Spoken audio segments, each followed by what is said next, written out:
I got to let this thing count down for a second because y'all know they be removing the beginning of the video or whatever. But hey y'all.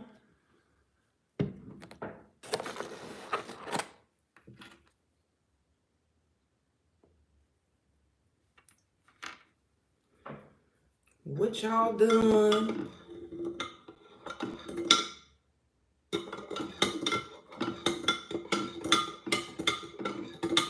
I'm just making me some matcha and watching all the scandals go down like everybody else.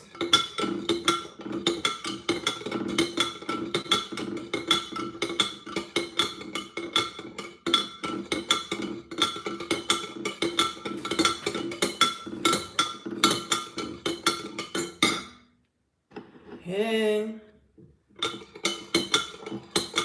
Happy Friday. Is today Friday? Let me see. Yeah. Happy Friday. You seen that Diddy footage?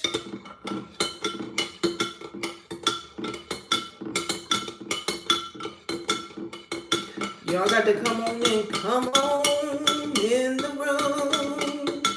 So we can talk about Puff Daddy and them, child, all the scandals that took place this past week.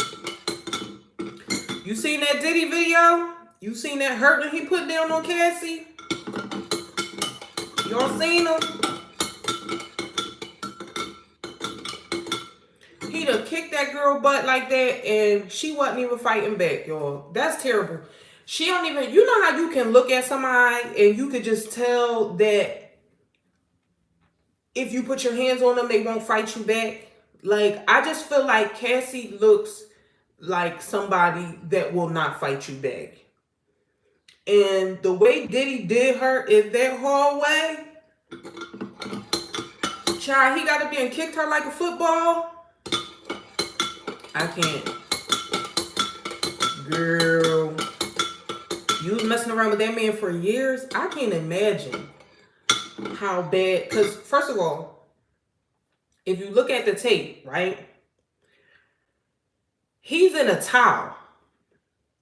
So that just says so much about the person that he is. That means that he was willing to actually show his butt. Hey, that means that he was actually willing to show his butt to go out there and kick that girl's butt. He wanted to hurt that girl, for real. And it's so sad to see, especially when you see somebody getting beat up that's not fighting back. Like, why would you keep constantly hitting and kicking somebody that's not even fighting back? And she clearly, if she was trying to leave and trying to get away from the situation, if apparently you already had beat her up and she was leaving, why didn't you just let her leave and just allow the situation to, cool off a little bit and diffuse the situation? You chase her down for more? Diddy. Too dangerous for me. Too dangerous for me. I wonder what made her stay with him for all of those years, because a man that's that out of control that he would leave out of a hotel room and risk getting caught on tape. And I know people be like, people are going to say, well, how come nobody came outside? Y'all know they be like renting out floors and they be having stuff kind of like blocked off for them a lot of times. So it probably was nobody up there. And if it was people up there, they probably was his people and they probably know how he do. So they knew not to come out the room when he was doing what he was doing. Because you see the tape, he was too comfortable. Too comfortable. Did you see the tape? I can't. So I wonder what's going to happen next, because it's so funny because every time Diddy come out, like I know he had posted on Instagram like, the truth gonna come out and the truth shall set you free and all this other stuff. Soon as Diddy comes out and starts talking trash, more and more stuff comes out about him. So I don't know why he's not picking up on a pattern and noticing that he needs to shut his mouth. Just stop talking. you're clearly guilty in some form or fashion. Like, you did something. Like, all of these people that's coming forward or whatever, and don't get me wrong, I know people be trying to be slick and they be looking for a loophole to get a couple dollars. I know that. But shut up. Like, and why is none of his people telling him to shut up? Soon as you said that the time is soon as he said that time will tell all and all of that, your people should have told you, look, just stop posting about any and everything. Anything you doing, just lay low for a minute. Like, you don't even know to have enough sense to shut your mouth. Like, that's crazy. I feel bad for the girl though, because you could tell that she clearly is not that type of person. Well, I don't know, because they said that he settled and he paid her. So I'm assuming she already got her money from him. But where did this tape come from? Like, where did this tape come from that all of a sudden TMZ just put it out? Like, because why didn't the tape come out with the allegations? Because once the lawsuit had hit, when she hit him with the lawsuit, people were saying, oh, why you wait so long and how we know this is true, blah, blah, blah, blah, blah. If she would have dropped the tape, that would have let everybody know. That would have diffused any questions that anybody had, I just think that's crazy. I feel bad for the girl, because ain't no telling what he actually really, really did to her if he was willing to give it up like that in a hotel. Like, can you imagine what he do at home? If that's how he will beat you up at a hotel, what will he do to you at the crib? And what did he do to all the other girls that he was dealing with? Because, see, a lot of people aren't going to come forward because either they don't want to be blackballed, or they're still living a certain lifestyle, or they're still in the industry and they don't want to give up their jobs. So the people that don't want to lose their spot, they're not going to say anything. But if y'all did not see the tape, if you like squeamish about that type of stuff, because Diddy, he kicked her like a football, grabbed her by the back of her head.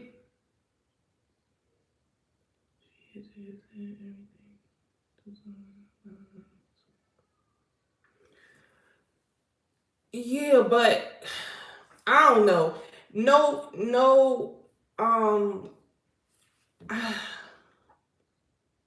Was she scared to leave him? Like, what made her stay with him for so long? Or did he have some type of, because I know he was like her manager or something, like, as far as music went. But y'all know Cassie was with Ryan Leslie first. And then she somehow ended up with Puff Daddy. But when you saw the type of person that he was, and you saw, like, all right, somebody put their hands on you one time, you might think, maybe he was just extremely irate, that then I'm gonna let you slide. Second time,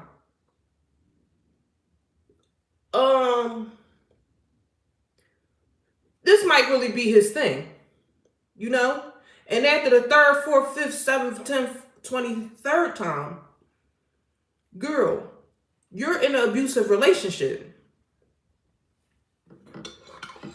And here's my thing. I'm no angel, but had a man hit me like that, or like grab me like that, or I would have been kicking off the floor. I would have been respawning. I would have been kicking back. I would have been throwing stuff. Like, he would have been running away from me. And Cassie, like, why you ain't had no weapons? Why you ain't had no mace? Why you ain't had no pocket knife? a samurai sword, something. Like, girl, you should have been taking karate classes. You should have been doing a little bit more than just laying there getting beat up. Because if you was going to stay with the man, you should have been taking some boxing lessons or something. So you could, and I wonder, did she ever get him back? Like, did she ever just get him one good time? Because you know how some of the girls, they be getting beat up, and then after a while they come back and, you know, they beat the guy up real good, or they get them back. So I wonder if she ever had her moment where she finally, you know, was able to hurt him back. And she was so pretty and so, like, it's almost as if he was maliciously just beating her up. Like, he was trying to mess her face up or trying to, like, just really hurt her real bad. And it's just crazy. Like,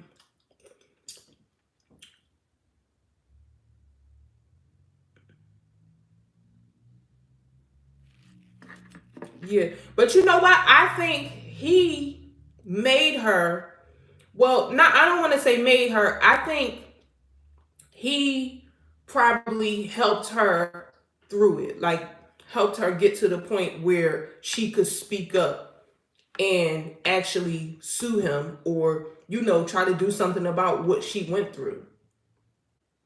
And like, Diddy got with her later.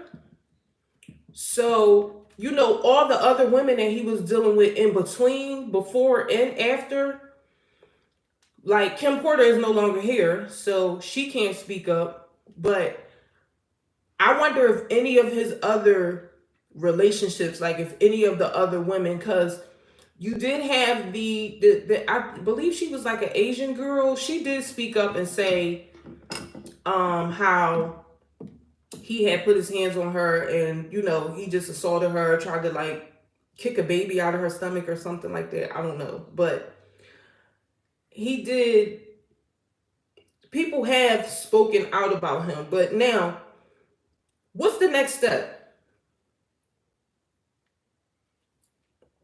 Because when you actually see it, when you actually see somebody get assaulted, like, people can tell their story, but when you see it with your own two eyes, that's when it really becomes like real for everybody, you know. And I just think she should have been came forward with the information, because now that we have all of this AI and all of this stuff where people can make fake videos and make fake footage and all of that, he could argue that that's not real, you know? And they up there trying to ban TikTok. They need to be banning all of this AI stuff and all this little tricky stuff that they doing and allowing people to do with these computers. Because that's where our real problems is going to come in at. And y'all can mark my words on that one.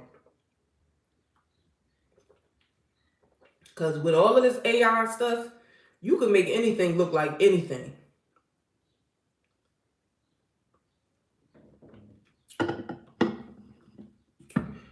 And I know y'all seen that tape. I know y'all seen the tape with the guy that had the girls, like, unbraiding his hair or whatever. And I have an unpopular opinion about that, because I've actually had an experience with a pervert teacher that I dropped a dime on him. You just saw the tape. That thing was terrible. That thing was terrible. I hope that he wasn't doing I hope he wasn't doing Young Miami like that. And maybe, hopefully, he decided that that was the wrong thing to do and he finally quit. But men like him, like, he'll probably put his hands on anybody. Like, he strike me as the type of guy that'll hit his mom.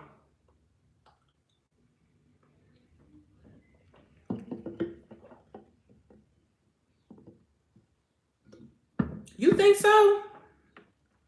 At first, I was saying because they dragging this whole thing out, like, after the raid and everything happened, they still didn't lock him up. So I was thinking to myself, I'm like, maybe they ain't gonna lock him up. maybe they are not going to lock him up. But back to the guy that was letting the little girls take his braids out, right? Now, I'm not going to say that what he was doing was appropriate or inappropriate because you see so many horrible videos coming out of these schools, like with kids cursing at the teachers and just treating the teachers any kind of way and talking to them any kind of way and putting their hands on teachers, disrespecting them and everything like that. And I personally think that this was one of the more harmless situations that got somebody fired, right? And the reason why I say this is because you really don't know unless you've had the experience. But people that are predators and perverts, right? They don't move like that. They don't do things out in the open. They do things that they can fly under the radar with it. Like, say, for instance, like people who are into like necro, if y'all know what that is. They'll go to school and get all the training and everything so that they can either be like a coroner or like an undertaker or like something like that where they can do what it is that they like to do and it goes undetected because they work there. You know what I'm saying? And I feel like it's a lot of teachers out here like that too, that they only became a teacher because their predatory thoughts told them that they could go undetected by doing certain things under a certain job description. But with perverts and stuff like that, they do stuff on the sly. Like, if he was getting freaky, I don't think, number one, he would have been recording himself and going live and doing all the footage and doing all of that stuff. I don't think he would have been putting that on social media because people that are predators, they like to keep it low. And I tell y'all, this happened to me where I had a gym teacher, right? He was a freak. And I told on him. And what he was doing was, which I told this story a long time ago, like years ago on my channel. But my gym teacher would have us doing jumping jacks for the whole entire class. Like, I'm talking about, if our class was 45 minutes, we was doing jumping jacks for 40 of those minutes, right? And he would tell us, y'all not doing it right, y'all not doing it right. And he would make us stop and make us do it over and over again, right?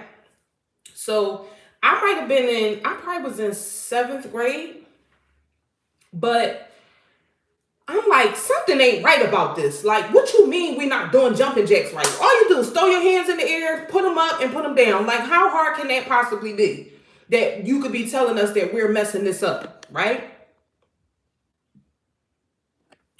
And how hard could it be to do jumping jacks? So in my mind, I'm thinking he got to be getting off on these something about these jumping jacks because he's making us do this all the whole entire class. Like, we never did anything else in gym other than jumping jacks. And I'm talking to my sister one day because she's in a higher grade than me and she had the gym teacher earlier in the day.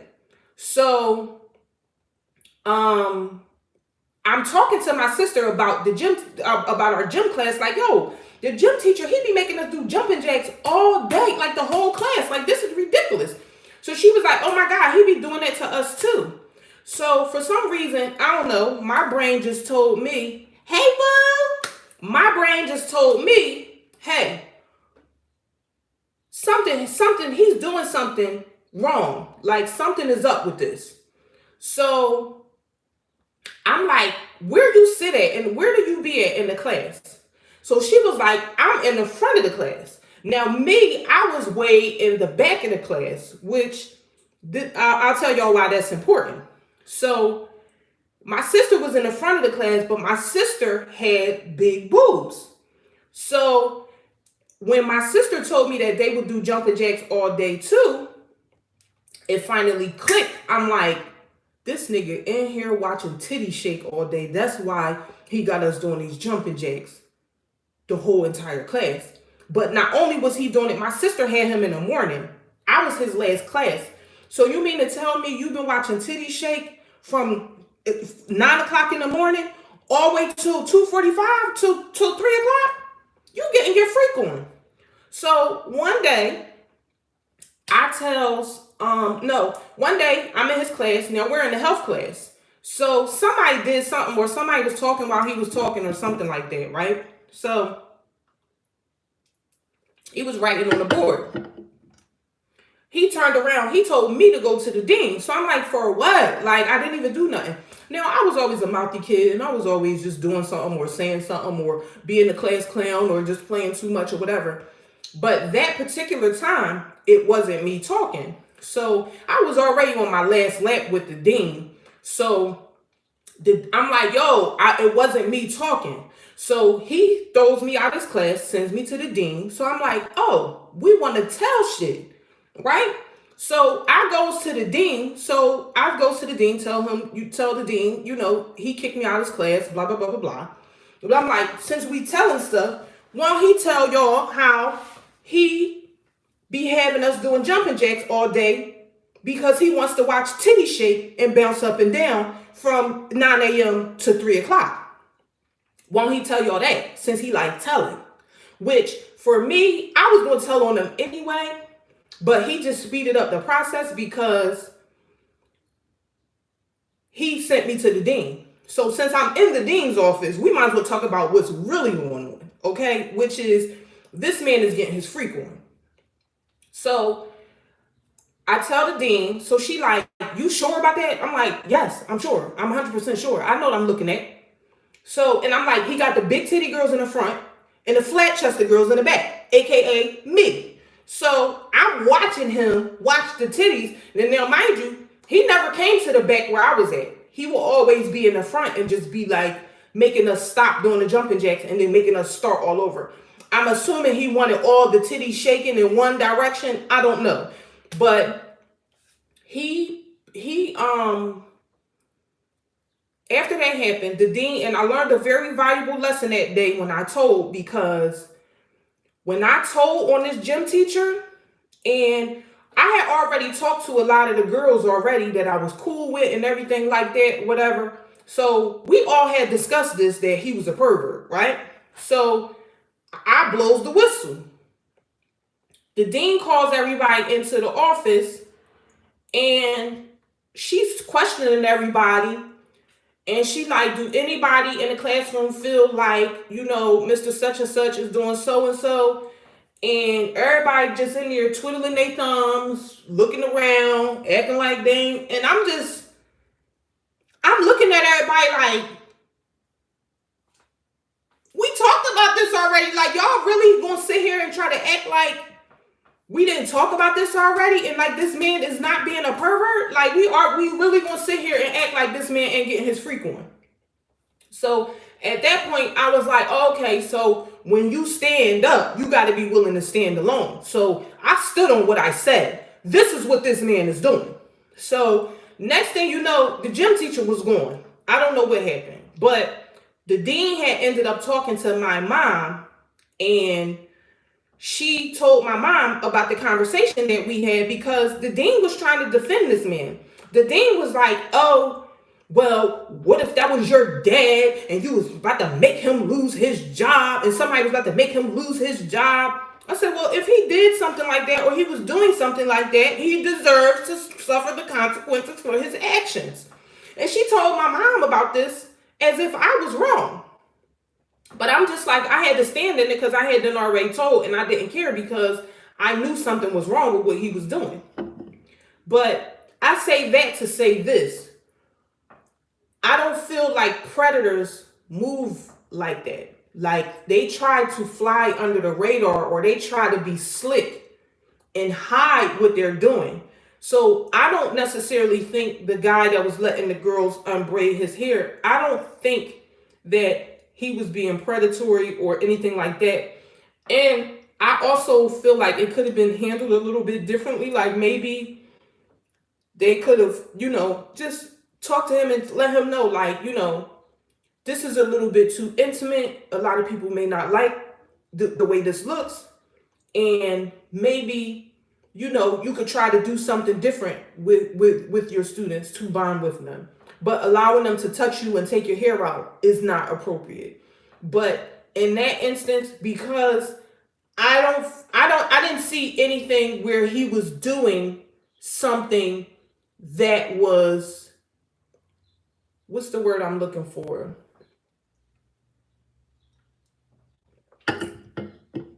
I don't think he was doing something that was that horrible that the man should have lost his job, because he's probably going to have to switch his profession.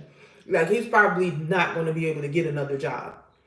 And people that are predators, they are very low key and they sneak and do stuff. They're not going to show it to you because they know they're doing something wrong. They're going to hide it. And I don't think he was hiding what he was doing. He was showing the world on social media. But the thing about social media is when you put something out there, you don't know how people are going to take it. You just don't. So that's where he went wrong at. But when you do certain stuff and when you go live and when you post certain things, you have to accept the outcome, whether it be good or bad. So that's on him. Hopefully he learned his lesson.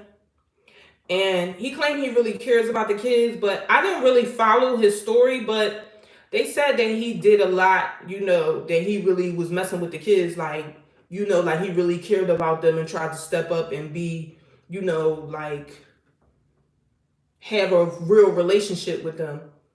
This is matcha. This is matcha green tea.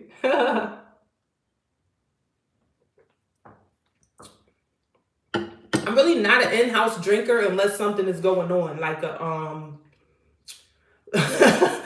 really not an in-house drinker unless it's like New Year's or like somebody's birthday or like having something at the house. Like, then I'll drink in-house, but I ain't just gonna be sitting in here at 3:30 on a Friday just busting down some whiskey. That's so funny. But yeah, I had an alternative opinion about that, because a lot of times when you see these kids, I don't think he should have gotten fired. I think they should have taken in between. Yes, so that's what I think too. I definitely think it wasn't a good look at all. Like, it definitely wasn't a good look at all. But to get fired, child, he better get his social media career percolating, because he won't be getting another teaching job. Hey, boo, how you doing this Friday? Child, they out here cutting up. Diddy beating chicks down to the floor. People getting fired. It's all types of stuff going on. And to my girls, I say all the time, because for me, a man never really got the best of me, because see, I'm a reformed man beater, okay? I'm gonna get you before you get me. I'm gonna just say it like that. And one thing I know for a fact is that when people say, oh, you can't beat no man, don't believe that. Don't underestimate yourself, because a good kick to the groin,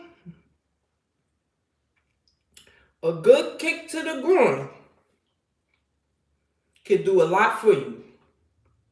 Because when he go to bend down and he go to clutching his pearls, hit him with that right hook, temple shot, he gonna get dizzy and delirious, and that's gonna give you enough time to get up out of there. Okay, I know. That used to be me.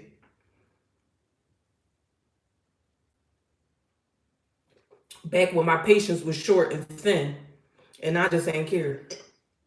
I used to be a thug. I mean, it's still there, but something really got to be happening for me to like get jump out of pocket with somebody, because now I don't even care enough to even argue or fight with somebody. Like, whatever you're doing, you got it. I don't even care. Like, but back in the day, my fuse was short, honey. You would look up and be on that ground.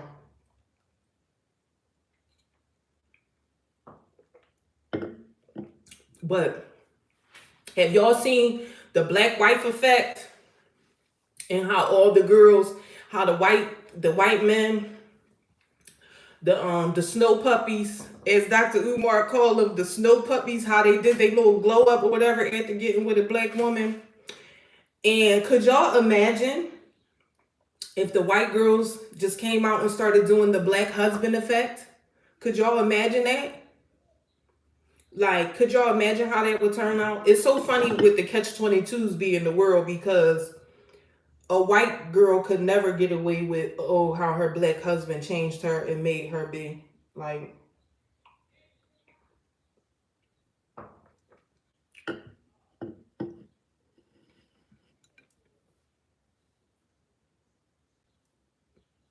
who fighting?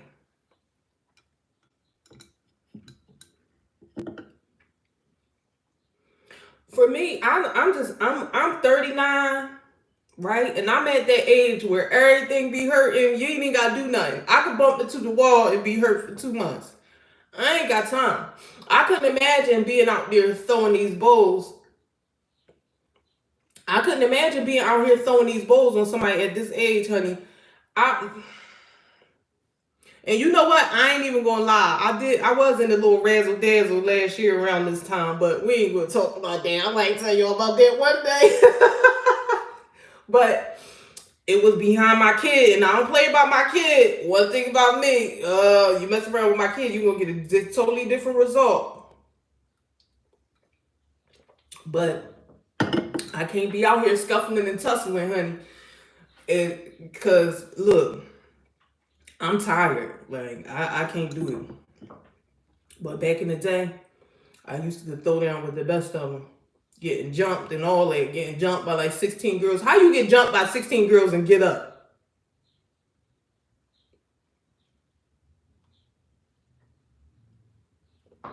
Yeah, that used to be me.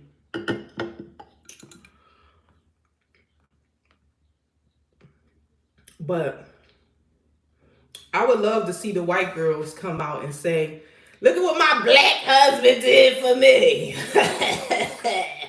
Y'all know I be being messy sometimes, but I would love to see how people would react, because they say, oh, black men is getting jealous and y'all just mad because nobody. I don't care about relationships. Like, when people just be having all of these opinions about relationships, like, go get with somebody and just go sit on down. I don't care who it is. They can be black, white, blue, purple. It don't matter to me. It's not me. Me, I like black men, okay? The pink men, the raw meat, it scares me. So I stay on this side of the fence. But that's no shade to the people that do it. Like, if you like playing in the snow, you like a little sugar in your coffee, do your thing. I don't shame nobody. Do what you gotta do. Because guess what? Everybody deserves to be loved. And if you feel like you got to go to the white man and get it, although he might be calling you Nigger in the back of his head when you do something, that's going to be something that you're going to have to deal with. Because that's one thing I noticed too with the people that I know who have dated outside of their race. The moment they do something wrong, that ER hit hard. Like, they be having that door in the chamber. They be like, ugh, hit you with that N-word. You be sick. Like, I never wanted to experience that. And I also don't want to be a part of somebody's fantasy. But I feel like the white men go for more of like the chocolate girls, like the brown girls. I never really see too many like super light-skinned women, or like like the mixed girlies playing in the snow. But if that's what you like, do your thing. I don't judge nobody for what they do, because you don't never know what people's lifestyle is. People could be feeling like, honey, I'm going to get my 40 acres in the mule, whether y'all like it or not. And I can't get it from the black man. Because he ain't even got 1 acre.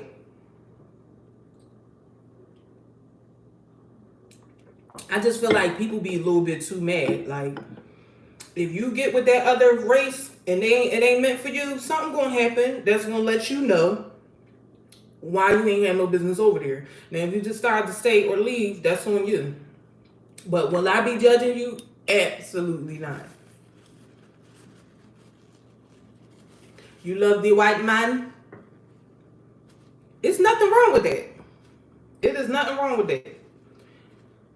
And because the world is so mixed up today, like everybody messes with everybody, I don't get why this is such a thing. Like, okay, you date somebody that's different from you. Whoop-de-doo. Like, my man is Haitian and I'm American. And it's funny because they don't call us African American. They just say American. They don't say, hey, you're an African American girl. Or are you African American? They don't say that. They just say she's American.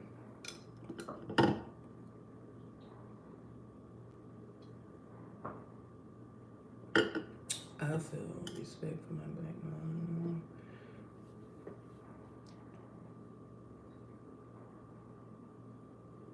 Yes. Like, if that's, and that's exactly how I feel too. Like, date whoever you want. Who cares? It's going to be your life experience. So if you date that person, because you could date a black person and it don't work out. You could date a black person and they say something crazy and offend you that you never forget. So everybody is capable of hurting your feelings. So if you think that you only gonna get your feelings hurt by another race, you're crazy.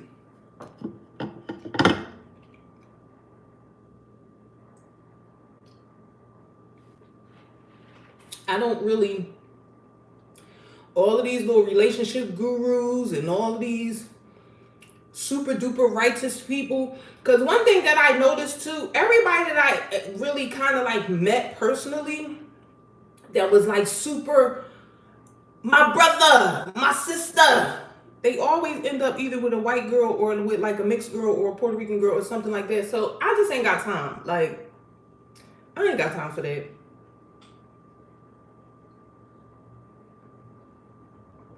There's better ways to spend your 24 hours than to be worrying about who somebody else is dating.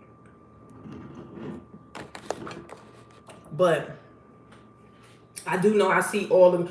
Well, why the football players, they get with the white girls when they get on and they be messing with all the white girls and they marry them and this and that? Because the white girls shut up. The white girls let them be gay. The white girls let them do whatever they want as long as they bring that check. Okay? Black girls, we talk too much. So a lot of stuff that people do, we're not gonna let certain things go down. And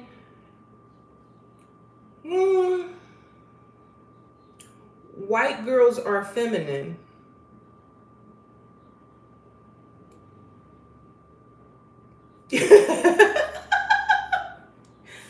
So what is that saying? Like, you saying white girls are feminine, so what does that mean? Black girls aren't feminine?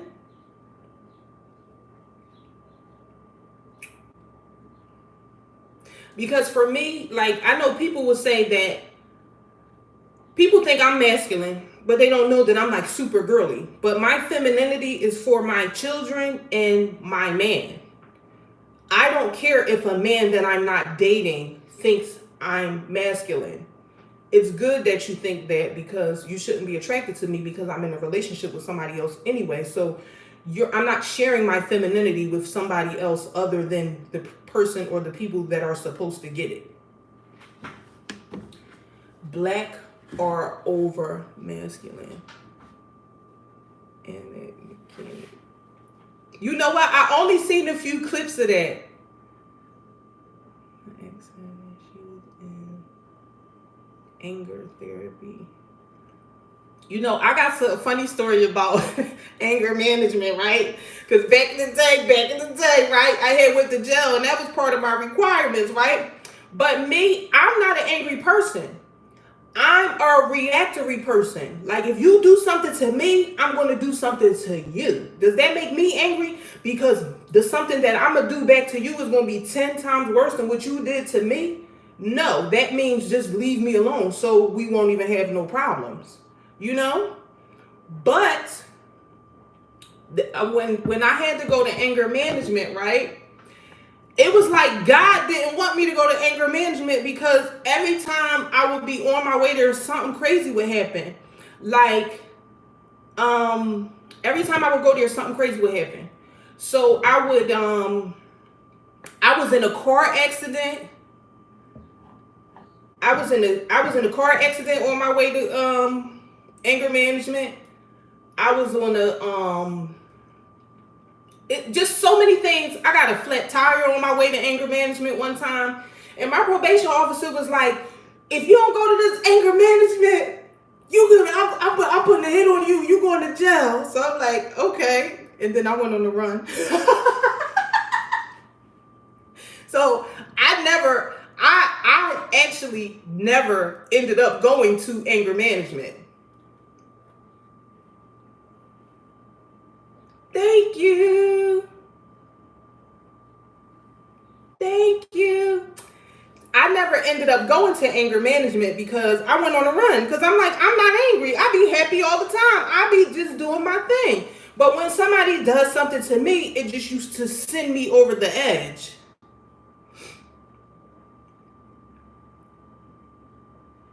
Yeah, they do. And then some black men, they live, thank you. Some black men, they prefer to live where, all black men are not fearful of the hood. Some black men just live where they live at, and they do their little vices and do the things that they, um, you know, they invest in the things that they're interested in. And I don't think it's anything wrong with that because, like I said, the hood is outside. The hood doesn't have to be in your home. Like, if you think you live in the ghetto, like, I feel like ghetto is in your mind, you know? Like, people say that you're ghetto, or you're from the ghetto, but they don't know, number one, where you came from or where you're going. Because you could end up in a totally different place tomorrow, you know? So, I don't know. I don't believe in that type of stuff, but that's why I have that in my bio. It says ghetto glamorous because a lot of people think I'm ghetto, but I'm actually not. I just don't have the money to get the things that I actually want and that I actually like, okay? If I had the money to have a yacht, I would be on one right now, okay? Eating caviar or pretending like I'm eating caviar. Just take a picture with it and then toss it to the side and go get me some salmon or something. But wait, how did you and the guy? You know what's so funny? Me and him met on Twitter. From Twitter. So we will always be tweeting each other like little jokes and stuff like for years and years and years. And then we had saw each other I seen him like out one day, and we would still continue to talk about we would still continue to like talk on social media and stuff. And then one day he just came at me on the timeline, and I'm like, wait a minute, are you serious? He was like, yes. And then one day we had met up, and then it was just like we was instantly like this. Which I feel like when you meet somebody, if the relationship don't start instantly, get away from them. Because it's like if you gotta force it, that's how your relationship is going to be. It's matcha. It's matcha green tea. If you have to force it, if you have to force a situation, or you have to force this person to call you, or you have to be like, well, why you ain't call me, or all of that, the person is not for you. They're not interested in you, because when somebody's interested in you, they're going to act like it immediately. I'm black, and I've had black people try to set me up and kill me for trying to help them make money twice already. I'm done. Let me tell you something, baby. You don't even want to know what I've been through as a black female with other females. I love me a coffee too. I like iced coffee though. I usually only really have that when I'm out. And I do have a coffee machine, but it's boxed up because we're actually moving. Well, it's actually brand new in the box. I bought it for our new place. But yeah, I never expected for, to meet somebody like that. Like I wasn't looking for him, and neither one of us were like looking for somebody, but that's just how it happened. Self-hating black men who don't know how to build and try to invite me to experience is so comical. They're so embarrassing. Yeah, well, I am somebody I am pro-black. Like I don't know if I want to call it pro-black. I love black people. Like I love everything that black people do. And I just wish that we would just stand in it instead of being embarrassed. Like the way we talk, or the way we dress, or the way we just do the things that we do. Because somebody else will take it and turn it into high fashion, or somebody else will take it and turn it into the it thing to do. And I don't like that. You know what I'm saying? Like, I've always been a black woman that has worked with other black people. Like, I've never really had a traditional job because I did hair. So I always worked, like, all of my bosses were basically black. Like, I've always been working with and around black people, men and women. So I never had the experience of being under like a white boss and having that whole experience. And I know how it can be because my sister, she works for a big package company that delivers packages, and I saw her experience with certain things that would happen to her, and I just didn't want that for myself. And just what the things that I would hear, I would always say I didn't want that for myself. So I never went, I never went in that direction. I never really had a job, like a traditional job. And when I did end up like having a job that might have been like a temporary job or something, again, it was through somebody black, and I had like a black boss, and it was always a guy. And it was weird for me because, like, say for instance, like if I would go on a interview and it was like a black woman, right? Like a black woman was the interviewer. When I would walk in, right, I would make sure that I looked, interview professional, like, interview ready. And I feel like they would like look me up and down, and they would give me this look to the point that I would be thinking to myself like, yo, I should just leave this interview right now because I know I'm not getting a job, because I can tell by the way this chick is looking at me. Like, and that was always my experience when I tried to get a job, but I never was bitter about it or mad. I just used to be like, maybe this is God's way of telling me to do something else, that this is not my path. Like, this is not going to be my walk of life. I do too. I love all people too. And people think that you can't love black people and love other people too. Like, I love white people too. I think they're hilarious. Like, the stuff that they do, but they don't be around me. They don't be around me. So I only see them I only see what they do from the outside because I don't be around them that much. But the stuff that they do, like, you're really breaking my balls. Like, the little stuff that they be doing be funny. Like, they are funny too. Like, I think the stuff that they do, and when people say that, oh, white people are so hateful, this is just my personal opinion. I think white people hate everybody. Like, oh, the white people, they'll smoke their grandma. No, I didn't go to college. White people, they'll smoke their grandma. They got smoke for they got gas for their grandma. What you think they got for you? Like, let's be real. Like, black people ain't too big on the, getting at the elders. They'll let an elder slide. You might have a couple of them that slip through the cracks, but I just never, I never fell into that. Oh, I don't like, I don't like this group of people, or I don't like that group of people, because I just feel like it occupies space in your brain that you could be using for something else. It's not that deep. And when you watch stuff like the news, like, that's why I don't like the news and stuff, because I just feel like they brew stuff up in your mind too and make you feel a certain type of way. Like, you're watching that before you go to work and you see something real crazy on the news, and now you giving everybody that's a different race than you the side eye because of what you seen that has something to do with somebody else earlier, or because it's a riot going on somewhere else, and things are going crazy, which, if something goes wrong with your people, you should stand up for them. But I feel like it creates an energy where they want everybody to continue to hate each other, and that's not cool. I don't like that.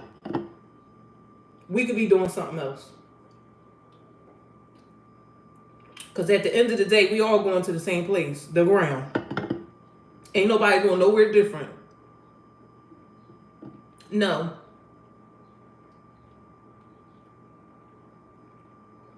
Never went to college, never really wanted to.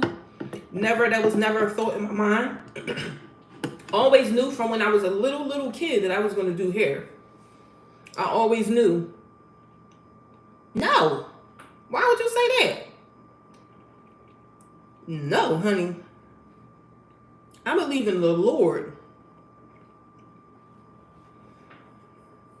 I don't play them games. The blood of Jesus. I never really had a desire to go to college, though, because I always knew what I wanted to do as a kid. Like, I was like 5. No, I mean, when I say going in the ground, I mean, you know how you have a funeral and they bury your actual body, or if you cremate yourself, you get buried. Like, I mean, you go in the jar, or people sprinkle you wherever you want to be put at, or whatever. That's what I mean. Not like HE double hockey sticks, the ground. I didn't mean it like that.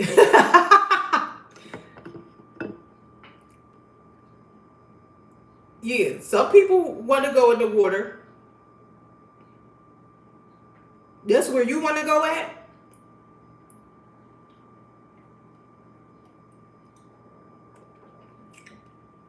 Well, I told my kids that I want to be cremated, and just, when you go on vacation and stuff, take a little bit of me with you and pour a little bit out for your dead homie,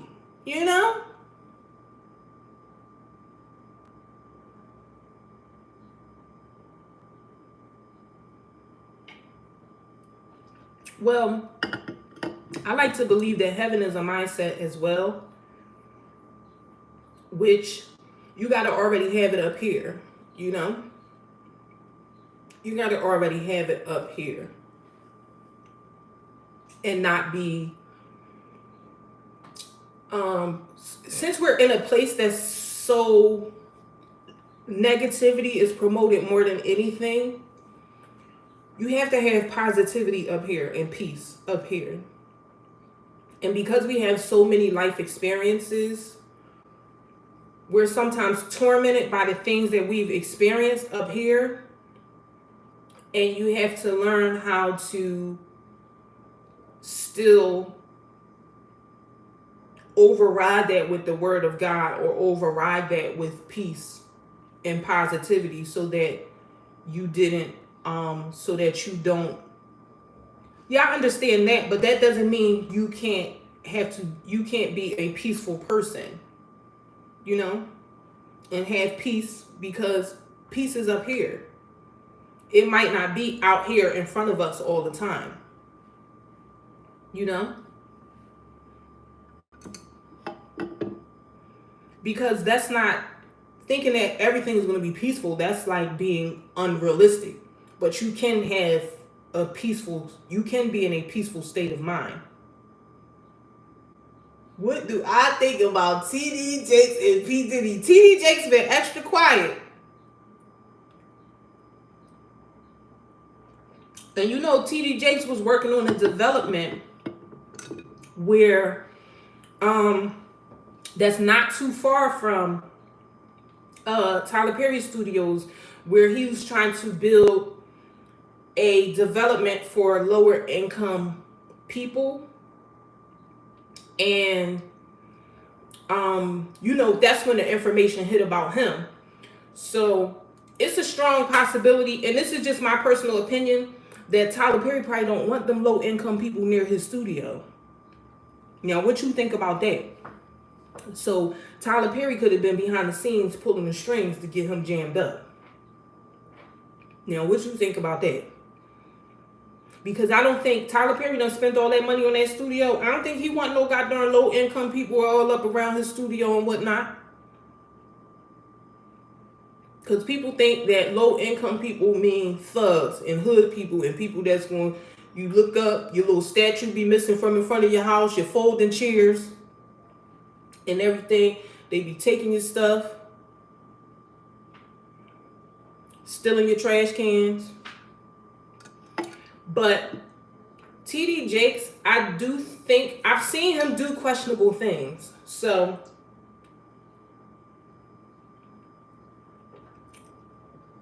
I don't really know. Like, I wouldn't put nothing past him. And people got to understand that these preachers, they regular people just like us. They do all types of stuff. And a lot of them, what I will say about these preachers and these pastors, right? And that's a fact. What I will say, though, about these preachers and these pastors is the fact that when you look at their past life and the things that they used to do, right? They all used to be hustlers, hookers, drug dealers, killers, okay? And then they might have made their way out of that, and then they start studying the word, right?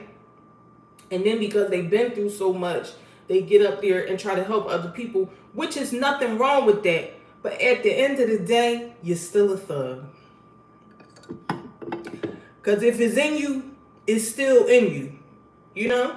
It's still, if you're a hustler, it's still in you to hustle. And it's no bigger hustle than the church. Because you get that free money at the church. Okay? And everybody that's hustles, that's in the streets, and if they go to jail and they have time to sit and think about what's really happening, right?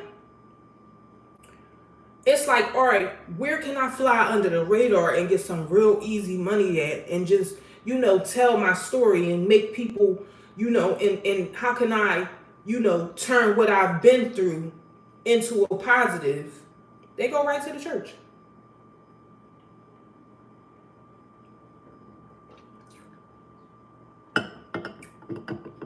That be the next hustle after you get done hustling in the streets.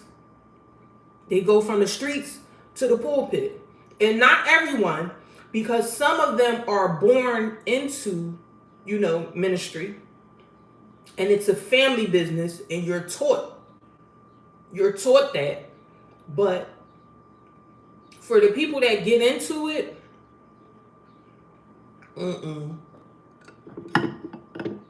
And some of the people, like, the reason why I'm not really like I'm not a church girl. Like, I believe in God and all of that, but I do my own thing. I don't need help reading the Bible. I don't need help, you know, worshiping God and stuff like that. A lot of the churches where I'm from in Philadelphia, it's nothing but a show. who got the cars, who got the clothes, the hats, the pocketbooks, who's sleeping with who husband, who giving up the most money, who didn't put up money. Like, the stuff that they do in there and the stuff that they talk about is terrible. Like, and I've also heard of stories where, you know, people will meet people in the church, right? And they have such a horrible experience with those people. Like, I mean, experiences that are like, you would have had a better experience meeting a nigga off the corner.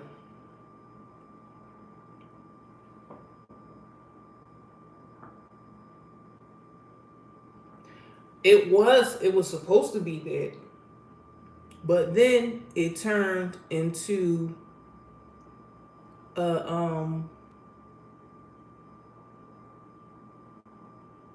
yes, and that's where things go left at, because people be worshiping the pastor and worshiping what they see the people in the church doing instead of worshiping God. And that's why they be so disappointed when these people fall from grace, because you weren't worshiping God, you was worshiping that man. Now wait, is Bethel, that's the church on Shellingham Avenue? Is that the one that's across from what's that big church? E9? Baby, when I tell you, let me tell you this quick story. So I had a neighbor, a lady that I grew up with, right? She used to be in that church, and she used to do a whole lot with that church, right? She used to do a whole lot with that church. She met this man at that church, right? And at this time, when she had met this man, she thought he was the best thing since sliced bread. He was, she thought he was a good man because he was into the church and everything like that there. And I had moved back in with my parents briefly, so I would see them or whatever, and she was just in bliss with this man or whatever. And when I saw him, like, I knew something wasn't right about him or whatever, but it was just like whatever. But ironically, the man crashed into my car, right, on the block, and it was on the late night, but a guy that used to be a mechanic, he was outside working on somebody's car, and he seen the man hit my car. So he came and knocked on the door and was like, the guy from across the street crashed into your car. So from the moment that man crashed into my car, everything just started unraveling. Like, he sent me to these janky people to get my car fixed, and it ended up being this whole big confrontation where my dad had to go step to the person and everything to get my car back. They messed my car up. I ended up having to take it to different people. And And that's when the man started acting funny, right? So my neighbor, she marries this man. They had a wedding, everything. And she had little health problems, but she was cool, right? She married that man. Probably like a couple months later, you looked up, she was no longer with us, okay? And guess what? That man had an insurance policy, and he went on about his business, child. I don't even think he showed up to the funeral. And to my eyes, child, I don't know. It looked like he might have pushed her down. Because he started acting real peculiar after he crashed into my car, and he was acting like he ain't want to pay for it, and he was acting a fool. But he was acting like he had it going on prior to him crashing into my car.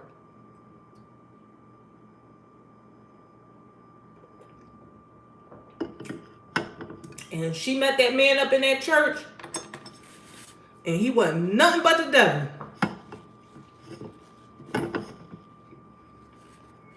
So you got some nice people that's going to church doing the right thing, but some people that go to church is predators, okay? Because men could tell when you're desperate. And no shade, this lady, I'm not gonna lie, she wasn't the most beautiful lady, right? She wasn't the most beautiful lady, right? But she was desperate for a man. And when you desperate, that's the type of stuff that happened to you, seriously. I don't mean to laugh, but seriously, that desperation to get you in trouble. But I think he might have bloop. I think he pulled the move.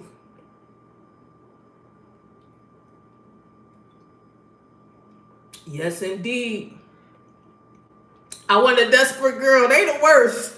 But they probably the best for y'all. They probably the best for men because desperate women let you do anything.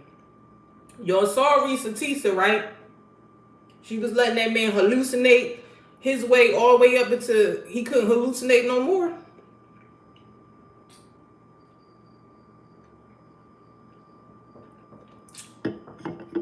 Yes, indeed. And I say all the time, guess what? If you're desperate and you willing to let somebody take you for a ride, it need to happen so you can get it in your brain that you ain't got no business breaking your neck to try to look for somebody else or trying to look for love, because love yourself first. And a lot of people don't know what that means. But if you can find you a desperate woman to take advantage of, do it. You're going to have a good time. You can get her check. You can get her car. You can move in her house. She going to pay your child support.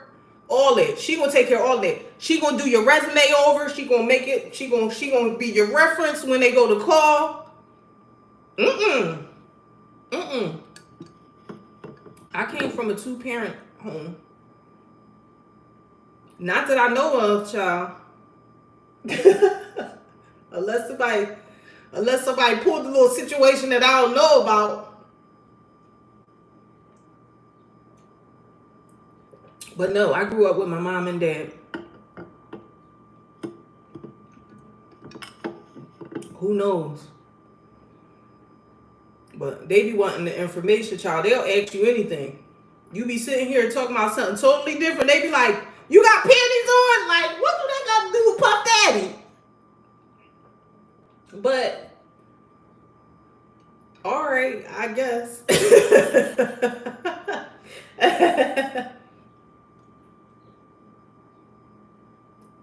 But what y'all doing this weekend? Is y'all doing anything exciting this weekend? Are y'all doing anything fun and exciting?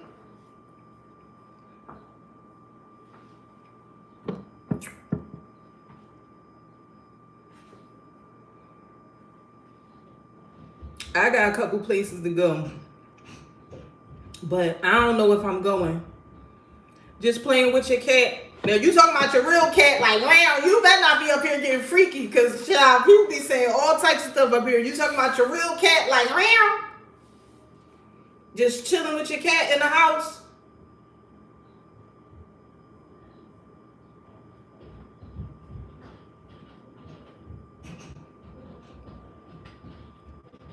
Working 6:30 to 15. Oh my God. That don't mean you still can't be playing with your cat. You might got a girl over there that got one. But whatever you gonna be doing, you have a good time doing it, okay? And enjoy yourself, and make sure that whatever you doing, you enjoy it. Whatever you got, be happy that you got it. Even if it's a can of tuna fish. Say your prayers over it. And thank God for it. And know that better is coming. Keep on getting up. Oh, okay.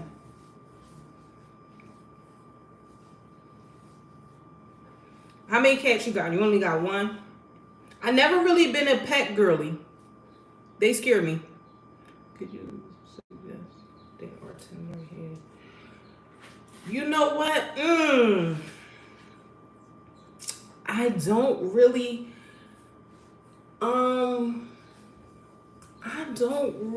know, because a lot of the girls, you know what? I have to go look on Instagram, right?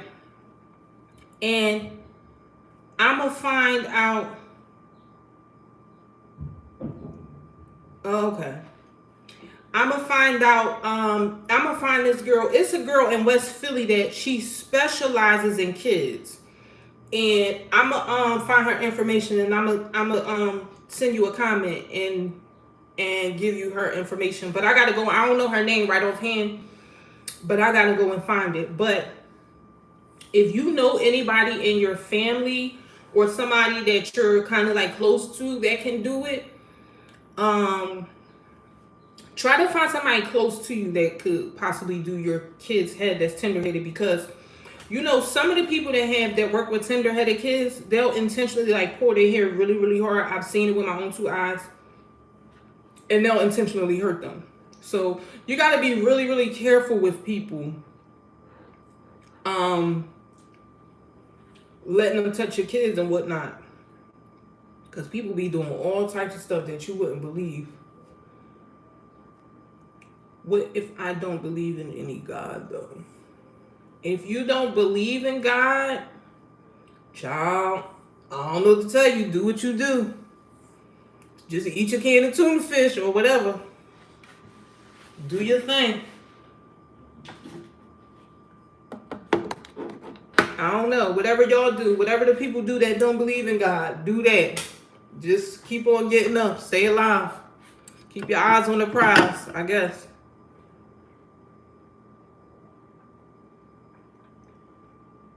Because I don't judge people that don't believe in God either. Like, you don't never know why people are where they are in life. Like, you don't never know why people don't believe in God. Like, you might have had an experience in your life where you might be feeling like, if there was a God, why did this happen to me?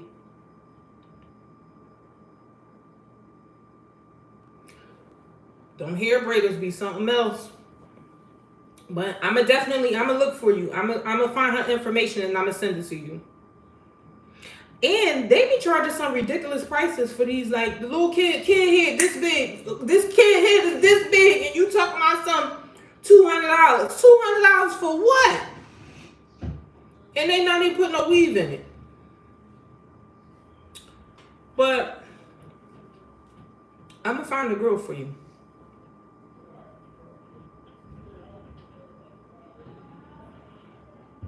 But yeah, y'all, I want y'all to enjoy y'all weekend and enjoy y'all Friday. And I just wanted to come on here and talk to y'all real quick because I like talking to y'all. Y'all be funny. Some of y'all be crazy in the comments or whatever, but that be funny to me too. I don't be doing nothing but laughing. And when people say negative stuff or they like write negative stuff, I really don't care about that because it doesn't move me. Like, you don't know me, so I don't be like hurt or like, oh my God, why would you say that to me? I don't care. Like, if you're being mean and nasty or you're saying something nasty, like, that's not a reflection of me. That's a reflection of who you are. So, yeah, I'm not that girl that's gonna be like, you can't be talking to me like that. Like, sometimes when people write weird little comments and stuff, sometimes I say stuff, and those be the most tender-headed ones, the ones with all the hair. They be like, I ain't playing them games. You won't be brushing this head. That used to be me when I was younger. Because back in the day, like when I used to get perms when I was a kid, my aunt used to have to do, you know how you part it into 4 sections to do it? Like, and put it in? My aunt used to have to put the one section in right here and wash it out. Then put the next section in and wash it out. Then put the next section in and wash it out. She just had to wash each one of my sections out and she put it in because I wasn't having it, honey. But I know how it is because it be hurting. Like, your head, like somebody pulling it. And even to this day, like, I braid my own hair. But even to this day, I don't braid my hair tight. And I be looking like a little kid when I be detangling my hair sometimes because it's America around the edges, but it's Africa in the center. And whoo, when I be brushing out the middle part of my head, I be ready to cry. Yeah, I'm gonna find you somebody. I'm gonna find you this girl. A shower is always amazing.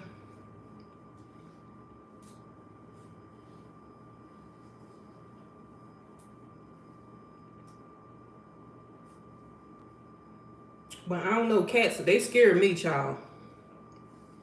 They be just looking at you and stuff, like, they be giving you the grizzly. Like, Isn't it easier? No. Depending on what type of braids you're trying to do, no. It's easier to braid it when it's blow dried out. Like when it's blow dried, like in its blow dry state, and then you could just like part it out, put your little product on there, put your grease or whatever you're gonna put on there, and braid it. It comes out neater. They're flatter and smoother, and they last longer. But some people do prefer to get their hair braided wet because they feel like that's when their hair is at its strongest point and it's not being, you know, the manipulation is not as bad when it's wet for some people. So some people do like that, but that's a personal preference.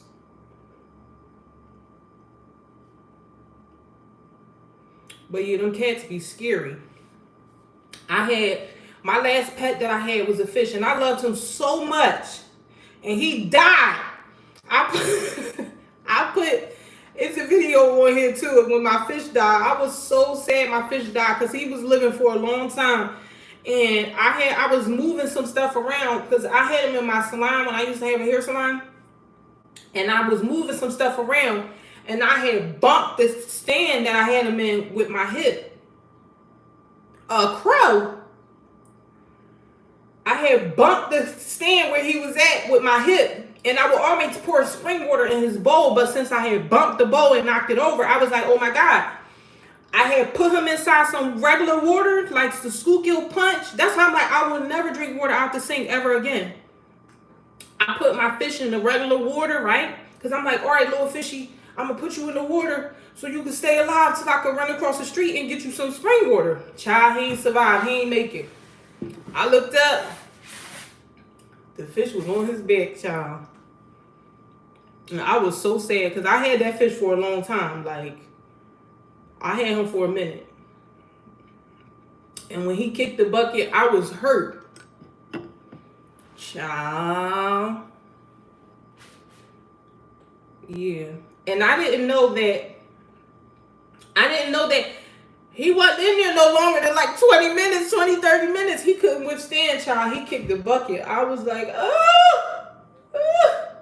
my fish. I was having a fit. Because I used to think that, you know, I couldn't keep nothing alive. And I had the fish for a minute. He was staying alive and I was doing good. Then when he died...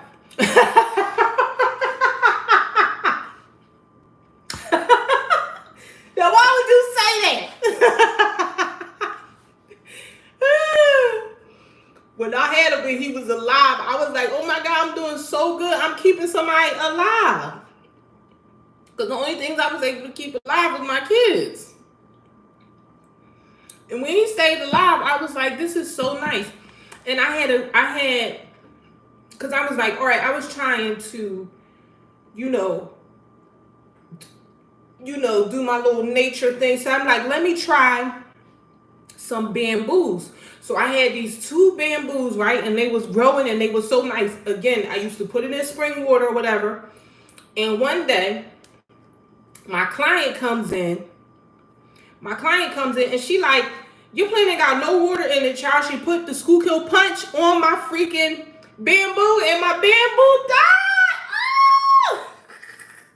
I was like, I don't believe this lady that came up in here and killed my bamboo. And I had my bamboo for months. It was flourishing. It was getting taller. And child, next thing I knew, the lady done killed my bamboo. Am I too private? I don't know. I probably would, but I don't know. It depends on what it is.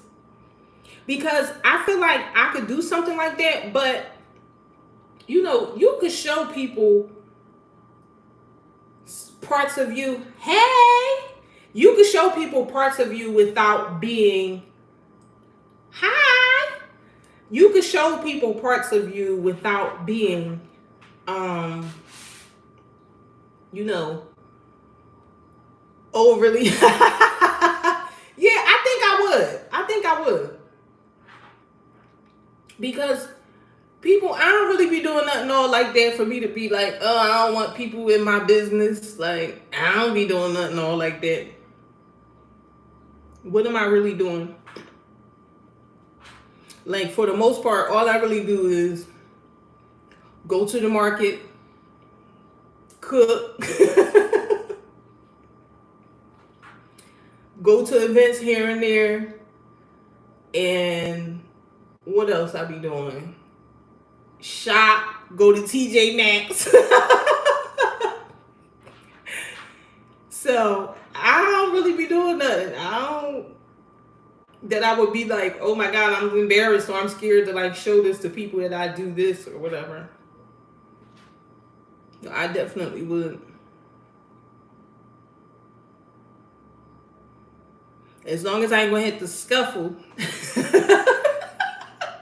long as they ain't on no the housewife gonna have me sitting across from the table, having me having to lunge at somebody and throw my matcha on somebody. Hold on, let me practice.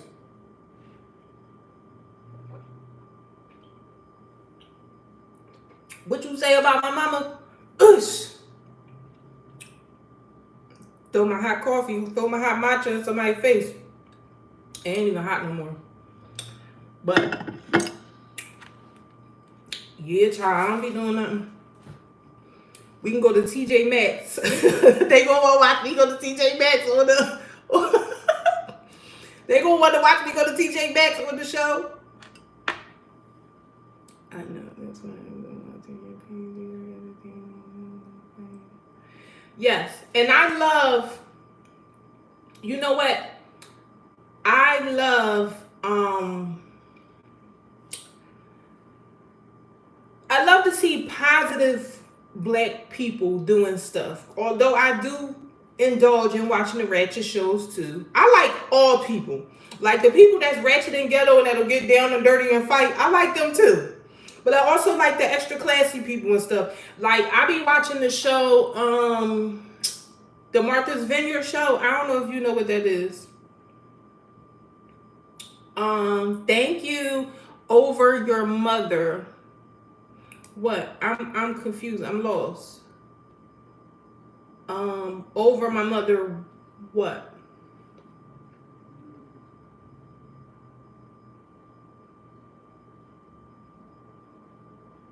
Of course. Don't put your ideas out there till you ready to strike, honey. You know people will steal your idea in a heartbeat.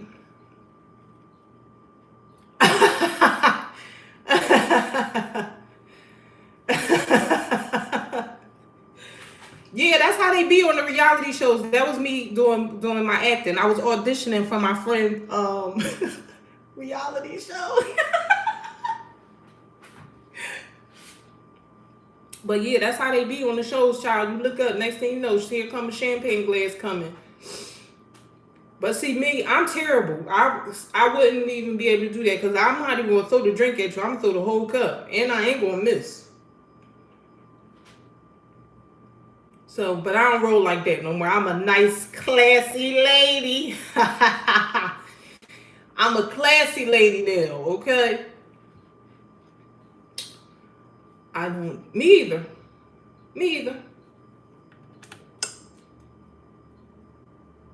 But it's okay though. I talked about that on one of my last live, actually, my Mother's Day live. I talked about that.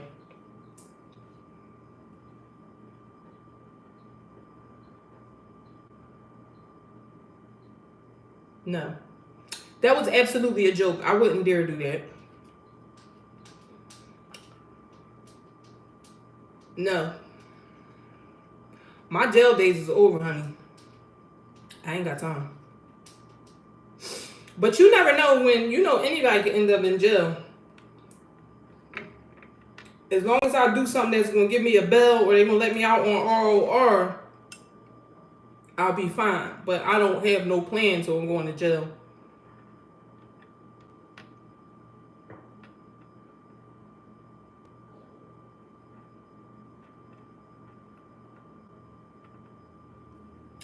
Yeah, I love that actually.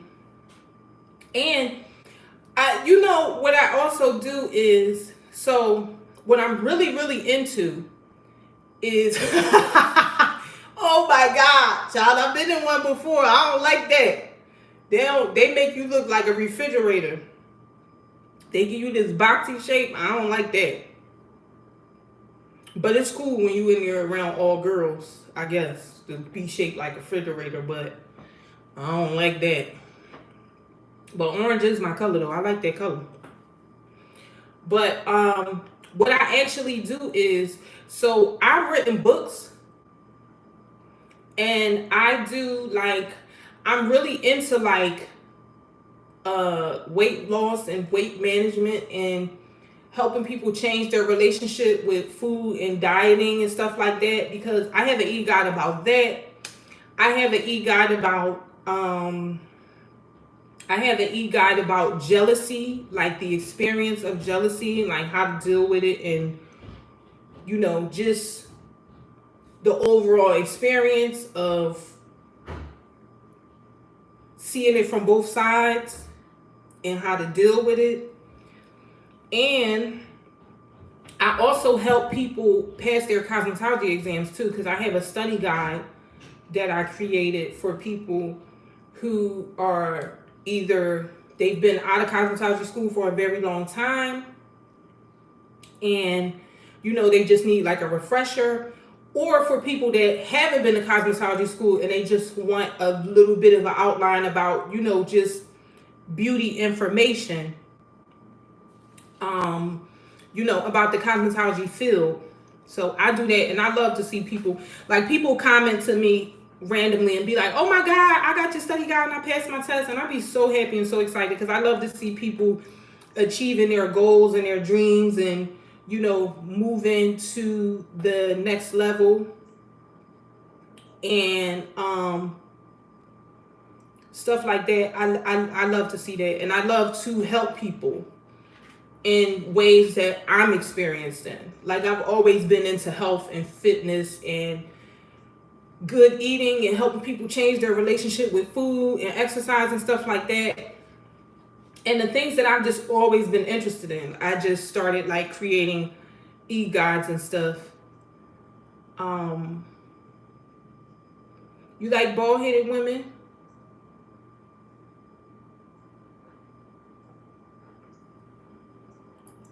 Yes.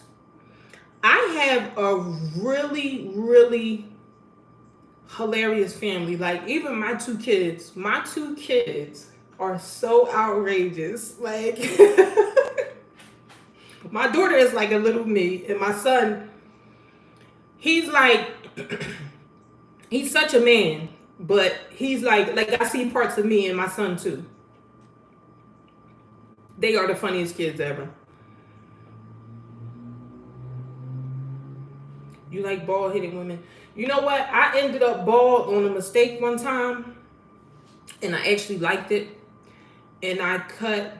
I ended up cutting. She old now, and she is. she is everything. I think she's so funny, but she's so perfect. Like, she's. She grew up to be such a.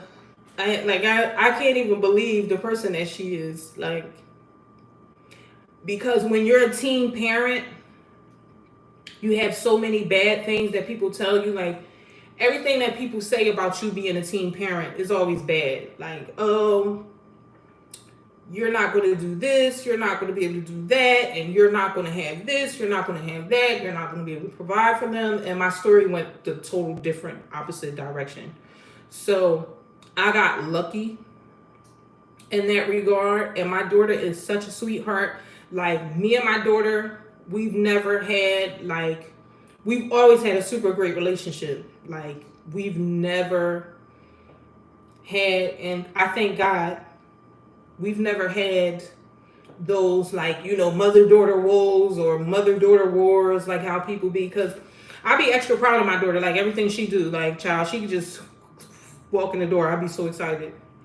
Or she could open the refrigerator, I'd be so excited. Like, I celebrate everything she do.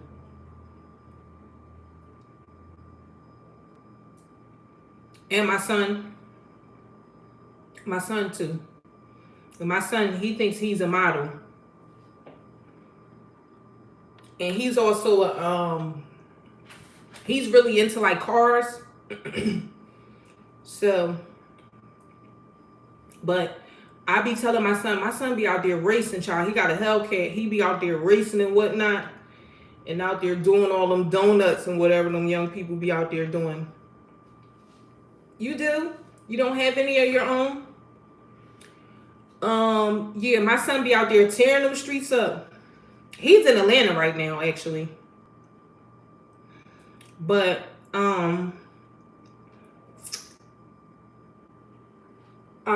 you don't want to have your own. You just want to flat out adopt, or do you feel like it's going to be a challenge for you to meet a woman to have children with?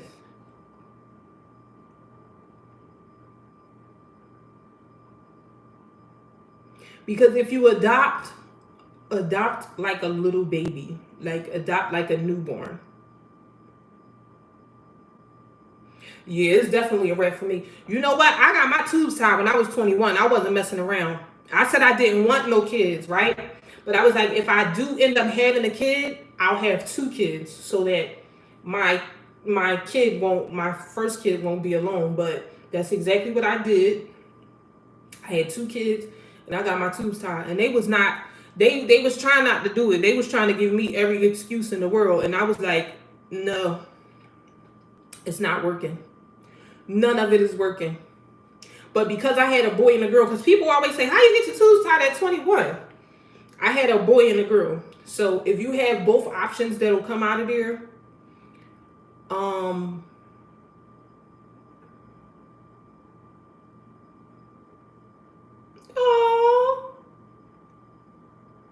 that is so nice. I love that. I love that. I love to hear good teen parent stories because people always say, like I tell people all the time, I was a teen mom and it wasn't that bad. Like it was nothing that it was cracked up to be what people told me. Like people projected their fears onto me and I didn't have any of those experiences. How old is your youngest?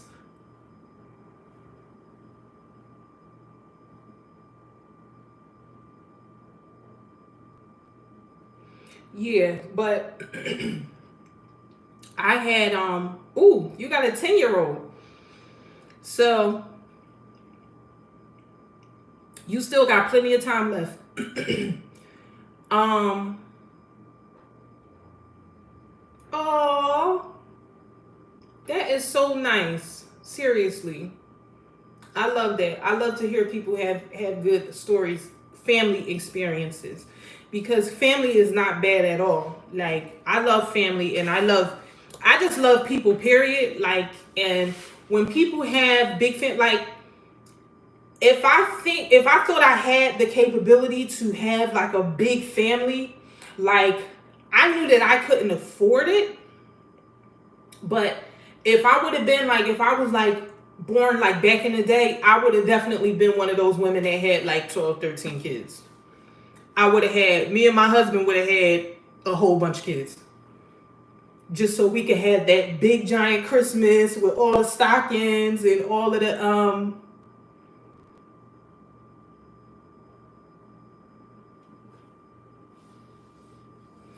yeah. And nobody told me that, but I still did that anyway. Because in my mind, I was thinking, okay, so since everybody is making this a negative, how can I make it a positive for me? You know? And how can I view, because a lot of people, honestly, they have kids and they don't want them. So I think those things come from a perspective of somebody that does not want their kids or didn't want their kids, you know? But you have plenty of time with a 10-year-old to spend with your kids, because I miss my kids being little so much. Like, I be finding myself like, my kids is old and I still be wanting to like make them Easter baskets and stuff. And I know they will look at me and be like, Mom, why are you giving me an Easter basket? I'm like 45. Like, but I loved doing that type of stuff. Like I loved decorating for Christmas and, you know,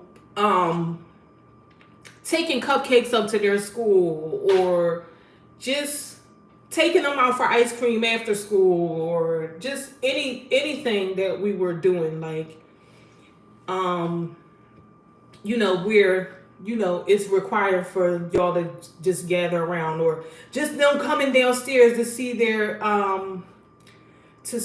kids. I meant to see their toys on Christmas Day, and just seeing their little faces and stuff. Like, I look at my kids and they're grown now, but I look at them and I still see their like little baby faces from when they were like super little.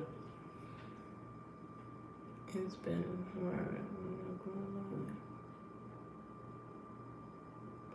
yeah, it is, but it's the good part is watching them.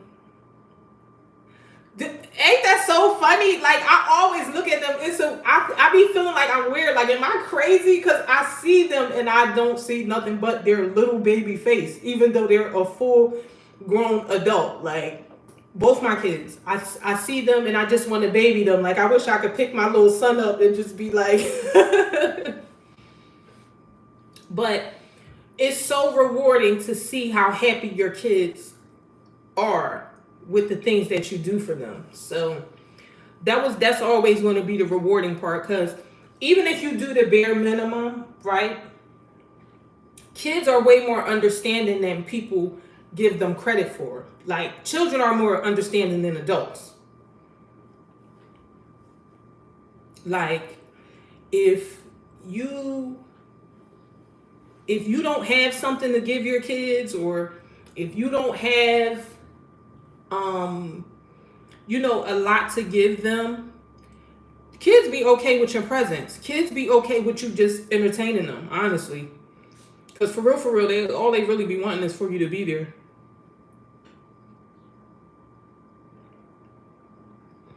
But I miss my kids being little. They be all at work and stuff, trying to be grown and whatnot, and I be like, I don't believe you grew up on me like that. Because now I ain't got nothing to do. Like, what am I supposed to do?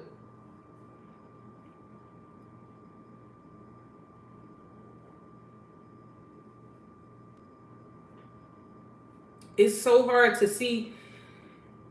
Not hard, because you know that eventually your kids will have kids, and then it starts all over again. Like, you get to, like, do you have grandchildren? I'm 39. I'll be 40 in September. I had my daughter when I was 17. I was 10 days. I had graduated from high school. I had her 10 days after I graduated from high school. Yep. And trust me, I can't believe how fast, like, it seems like the time just flew by. Like, when they're younger, it doesn't seem like it, but I feel like I just woke up one day and they was just grown. I don't know what happened.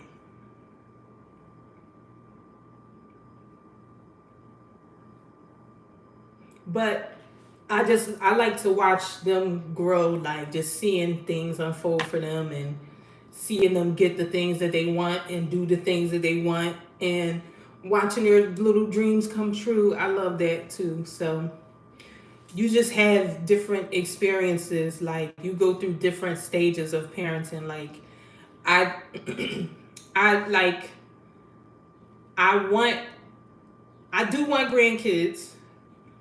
Like, not right now, but I can't wait till that part of my life, because then the whole Easter baskets and Christmas and all of that stuff starts all over again. So I'm super excited for that, but I'm not in a rush for it. Like, whenever it happens, it happens. Yes, the time just flies by. Like, you're gonna look up and your 10-year-old is gonna be going on her prom. Like, seriously. And you're gonna be looking at her like, girl, how did you get here?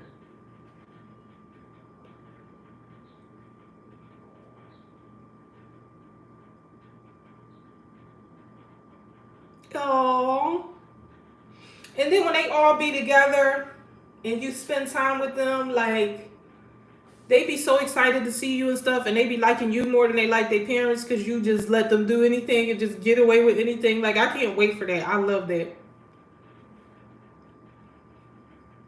Oh, what grade is she going to? She's going to what, the 6th grade?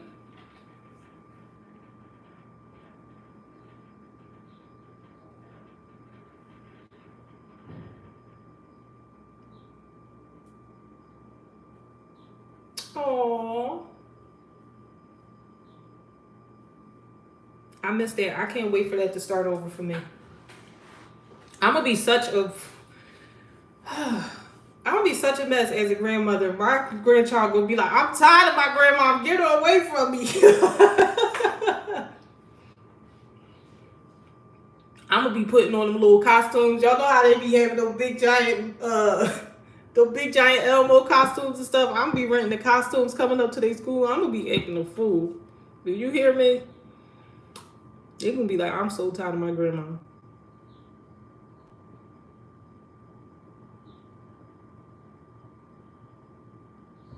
Oh, they be so fun, right? And I feel like they keep you young. Like, they keep you youthful, and they keep you in the know.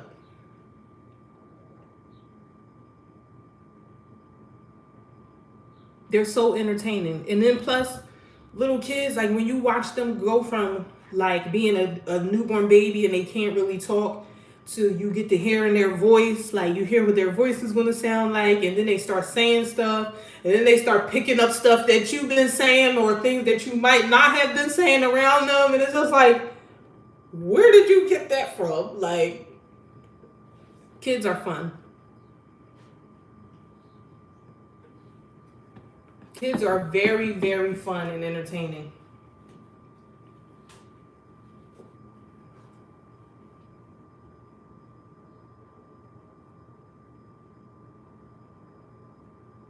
And they make everything an adventure. Like, everything is an adventure. Like, you could be going to the store and it just turns into something totally different when you have kids. Like, when my kids were smaller and I used to take them to the store, they would be in the market, ballroom dancing. They would be walking down the aisle with each other like, I used to be like, where did y'all come from? But yes, kids are so entertaining.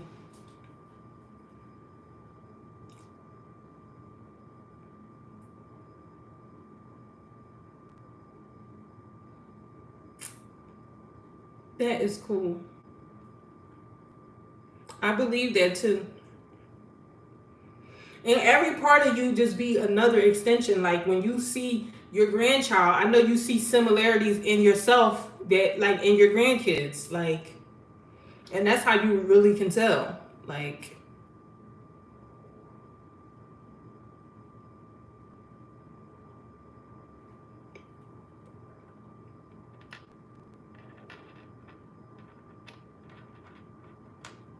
but yeah, family is fun and entertaining.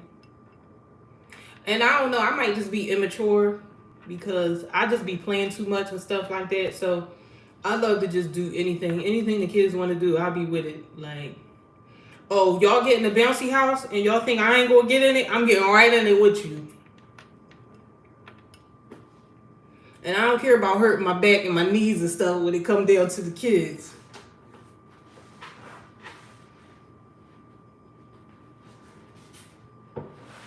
Oh, well, all you really can do is stay positive in this world because it's so many. You look up, you open up your phone, you open up the newspaper, you step outside. What you see out there? People being negative, people just doing all types of stuff they ain't got no business doing. Like, I sometimes I just go outside and I'll be like, what are y'all doing? But then you got to realize that everybody is not in the peaceful phase of their life.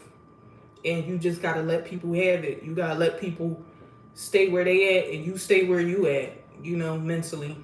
But I love to uplift people. I love to hype people up. I love being positive. That's just who I am on a regular basis. Like,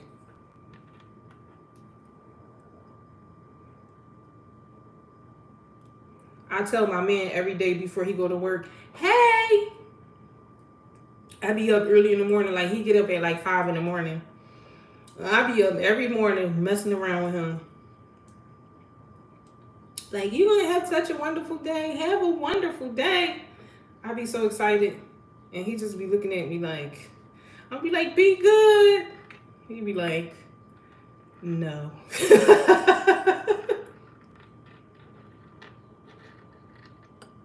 But he likes it. I know that he's not, you know, men are just naturally like, I'm a man. But I'm so bubbly and like crazy and funny. Like, even when he do be in his like extra masculine manly bag, like he just busts out laughing at me like, Chrissy, what are you doing? Like, what are you doing? But even with men, like, men deserve to be uplifted and, you know, told that they're great and they're kind and they're going to have, you know, experience their dreams and all of that too. I know people that like to, no, I don't do nothing. The only thing I do is this. So I do this. And when I close my salon, because I started having issues with my hand, I just stay home and I just, you know, do my YouTube thing and sell my books. And I do like Poshmark. Like, when I go shopping, yes, and don't it be so funny when you see the men break down, like, you trying to be tough, but you really not. Like, you trying to be tough, but you really, really not. Like, they have, like, men have this soft spot that they don't really want to let you see it, but it's so funny when it just, like, slips out randomly, like, look at you being soft. But, I actually, like, yeah, I don't have a traditional job. Like, I do, like, even when I go to like do like my little TJ Maxx runs and stuff like that, I'll find stuff to like sell on Poshmark, because I do that type of stuff too, but I don't have a job. No.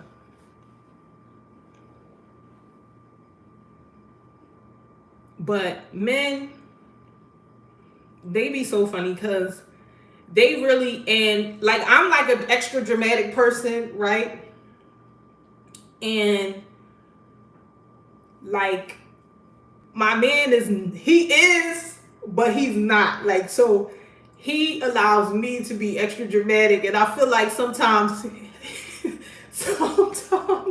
he lives for me being extra dramatic. Like, when we, like, the other day, I don't know if y'all saw that little short that I posted about the man. We got in this Uber the other day, and the man, my Uber driver, dookied on himself. I don't care what nobody say. He had a pamper on and he dookie, right? And we were just sitting in the Uber, and I just feel like sometimes I tell my man certain little stories and stuff, and he just be looking at me like, Chrissy, you is too crazy. There's no way. Hey, friend. It's like, it's no way that you are serious. But he actually happened to be there with me in the car. And I'm like, I text him like, I think he dookie. And we was just sitting in the back of the car. He like, yup. But he couldn't believe that I even said that. Like, but he put the Uber on his phone, right? But if it would have been in my name, like under my name, because you know they could rate you as a rider too. So the reason why I didn't tell the man that he needed to change his pamper was because it was under his name, and I didn't want to do that. So had it been under my name, I would have told him, like, excuse me, mister, do you have a pamper on? Because I think I smell it. And I'm not trying to be shady.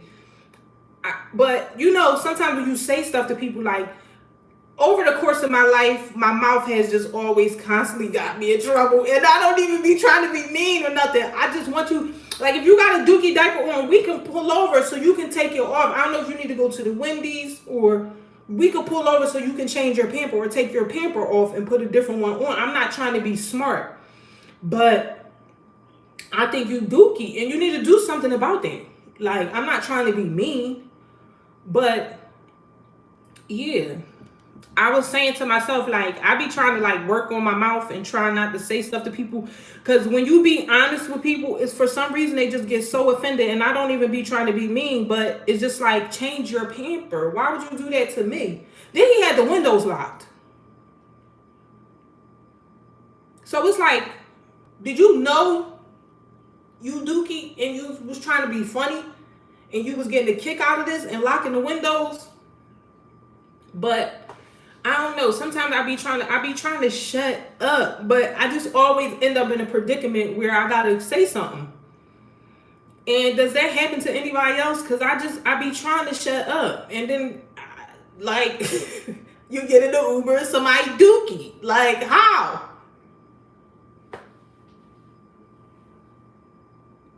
I was so disgusted. Then he was driving so slow. Like, seriously, a ride that should have took like 14 minutes. It took us like double the time to get there. Because he was driving so slow. He missed all the lights. He stopped at the yellows, which, you know, in Philadelphia, we don't play that. You know, if you stop on a yellow light in front of somebody in Philadelphia, child, they will blow you down, child. And don't let them have road rage. They will jump out the car on you, tap on your window, and everything, be ready to fight you. But child, he was stopping at the yellows and everything, and we was just sitting there like, I was like, look, I had my glasses like this. I was like, no, this man ain't dookie, and he got me sitting up in here dying. I couldn't believe it. And I'm like, nope. I'm keeping my mouth closed. I ain't even gonna say nothing.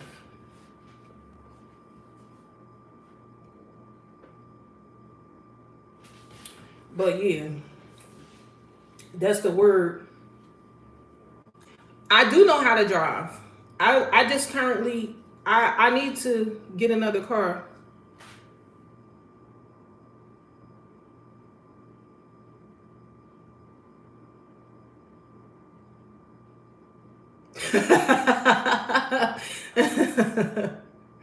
Yes. Men just be taking, men just sit there. Like, they just take the good with their bad and they just be like, whatever. And women be the total opposite. Like, we just always got to say something. So I be trying to shut up. And then here we go.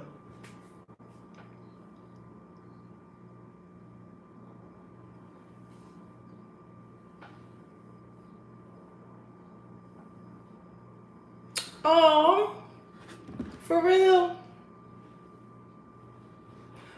And look, I don't even be trying to be funny. Like, this be really my real life. And I be sitting there like, how did this happen to me? And I be like, yo, I have to tell somebody about this because y'all are never going to believe this story. Like, y'all would not believe this at all. Like, the stuff that be happening to me, it be sounding like a TV show. Like, seriously. And I don't even be trying to, I just be minding my little business. I don't be bothering nobody. And then I just be like, how did I get surrounded by dookie? And I just showed up.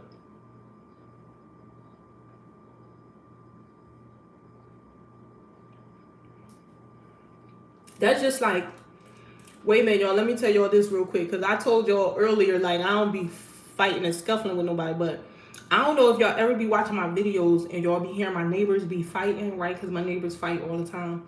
And now they like crackheads or something. Like, they on crack. So they be in the streets.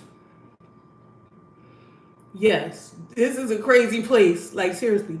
So my crackhead neighbors, they always call the cops on each other or whatever, right? And they call the cops, and then when the cops come, they bang on the door. Boom, boom, boom, boom, boom. And they don't answer the door. Why are you calling the police if you're not going to answer the door when they come? So Mother's Day. Boom, boom, boom, boom, boom. Police banging on the door. My man goes out there. He like, please just lock them up. Like, just take both of them, please. The police is here 3-4 times a week. I goes out there because I didn't like what I was hearing. Mind you, it's early in the morning. It's like 6 o'clock in the morning. I goes out there. I'm like, who are you talking to and what are you talking about? This crackhead tells me, yeah, what you want to do? I just relapsed. It's 6 o'clock in the morning. I don't want to do nothing. I want to be asleep. And it's Mother's Day. You trying to square up with me on Mother's Day and you're a crackhead and I'm not? What you think this is? We not doing that. We is not doing that. Child, a crackhead told me she was better than me. And she told me I ain't like her since I moved here. And I was just like, how you get in a fight with a crackhead on Mother's Day? And why are you comparing yourself as a crackhead to somebody that's not on crack? Like, you don't have enough sense to know that. I think as a crackhead, you should compare yourself to other crackheads, not just a regular person. Like,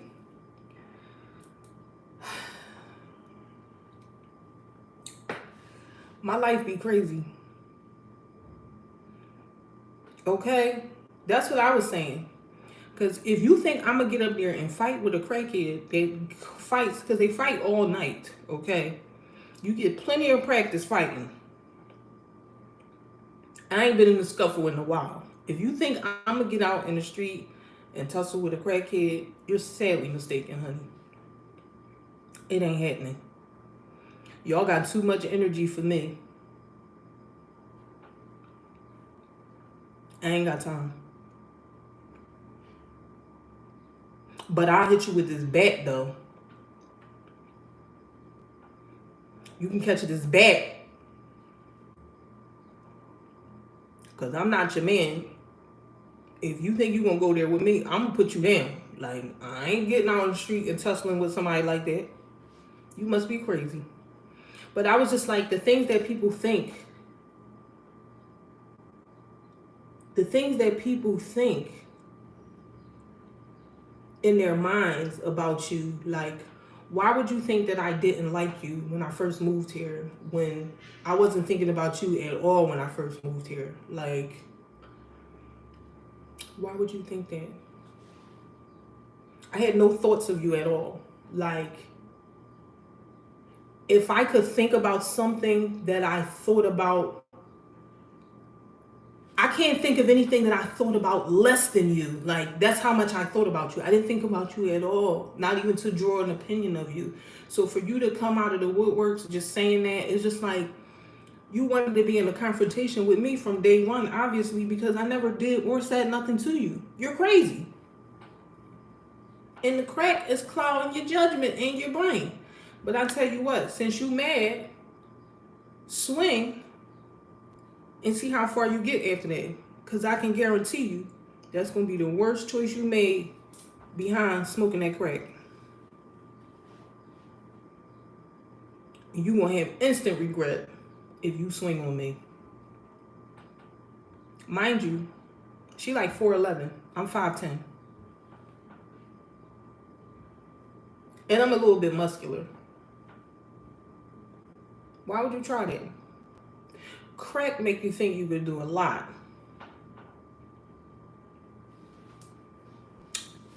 I love Philly. Like, this is my favorite place. Like, I moved away from here before. I moved to California before. And it was all peaceful. The birds were chirping. Tweet, tweet, tweet, tweet, tweet, tweet, tweet, tweet, tweet. I was thinking I was, going to live that California lifestyle. Child, I hated it. I was like, I hated it. The people are so fake in California. Like, and I don't know if it was because I was like a city girl and I moved to Lemoore, which is like right outside of Fresno. And I don't know if it was because I was a city girl, but all of the stuff that they would do, like my kids was little at this point. So with my son, he would be waking up, but he would be ready to take a nap around that time. So I would take him outside in the morning to like let him like walk around, like run through the grass and stuff like that. And when I would go out there, I would like walk past the gym. They were in the gym super early in the morning. They was out there jogging, and everybody had fake boobs. Everybody had fake teeth. Like, and this was like the early 2000s. Like they been was on the veneer kick. They everything fake about them.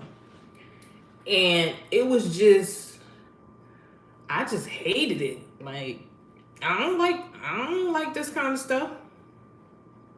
And everybody was just so, I don't know, like it just seems like everything was so fake. Like the personalities, their personalities was fake. Like everything about them was just so fake. And I was just like, take me back to Philadelphia. But even like anywhere I go, like when I travel, like when I go on vacation or when I visit different places or whatever, after like 3 days, I'll be like, I'm ready to go. I got to go back to Philadelphia. I'm tired. I had enough. So I don't know. I think I would have a hard time moving somewhere else. I mean, with the exception of like right outside of Philadelphia, because then it's like a hop, skip, and a jump. But as far as when I moved from this side of the map to the other side, it was like a shock. Like, and I was kind of young at that time, so I didn't even realize like how different the world was on the opposite side. Like a lot of the like fattening stuff that I used to eat and stuff like that, they didn't have that over in California. Like they had more healthy choices. And they just, it was just so different over there. Like y'all know Philadelphia is one of the fattest cities, right? And I like that. Like I like how messy we get with the food. Like you can get you a cheesesteak. Like if you go down South Street, right? They do this thing where you gotta get you some fries from Ishkabibbles, get you a cheesesteak from Ishkabibbles or Jim's, and then get you a slice of pizza from oh my god, what is the pizza shop name? It's like right here in my brain. But you go to the pizza spot where they sell Lorenzo's. Yes, you go to Lorenzo's, right? Get your pizza slice, roll your cheesesteak up into the pizza slice and eat it. And get you a gremlin too. Get you a gremlin from Ishkabibbles. That's the grape juice and the lemonade mixed. Yes, and it's so good. And they only have cheese, but it's so good. Like Philadelphia people are some real serious slobs, and I live for that. Okay, we is so greedy over here. Like it don't make no sense. But you roll the cheesesteak up in the pizza, and then you eat it. You talk about something delicious. Oh my goodness. And then they have a place that sells like the chicken on a stick, Slovaki. If you go there and get you some chicken on a stick, like if you just randomly just walking down the street, get you a chicken on a stick and get you a gremlin.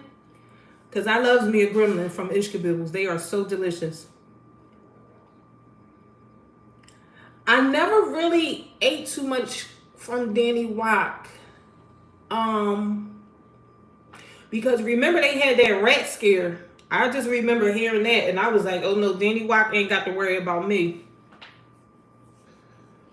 But I never really ate from there. Not that I can recall. I think I might have had chicken from there one time and it was good. But Philadelphia, we is so greedy over here.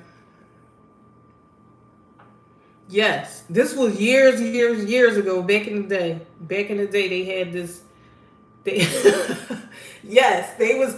That was one of the first restaurants that I think actually got caught with the rats. if I'm not mistaken. If you Google it, look it up. But and then y'all know they have the wing spot where everybody goes. That's on Frankfurt Avenue, which is up near Frankfurt and Cottman. They have the where everybody goes and get the wings from, and you know they got caught. You know that you know the Rial's wings. You know they said they secret ingredient is they put their foot in it. That's why it be so good. And somebody posted a picture. Somebody got mad at them, and they posted a picture of the man having his foot up on the bucket where the chicken wings was at, and they posted it on social media. But they chicken wings be so good. I don't know how they taste now, but Rial's, go there. They wings be so good. They got a bunch of different flavors, but they the wing spot for you, okay? But they definitely put their foot in there, and if you look that up, you'll see that too. But I ain't even care that the man had his shoe boot in there, honey. I'm getting them wings. You gotta eat a little dirt from time to time, I guess. And you don't never know what people was doing when you go to these restaurants anyway. But it's a lot of little staple little spots coming up. I mean, like a lot of it's a lot of new soul food restaurants popping up that are like black owned. Like I came across one, I think it's called, but it's downtown. It's called Blackbird that I want to go to, which I'm gonna probably, when I go there, I'm gonna probably go live or like do like a video, whichever one comes first.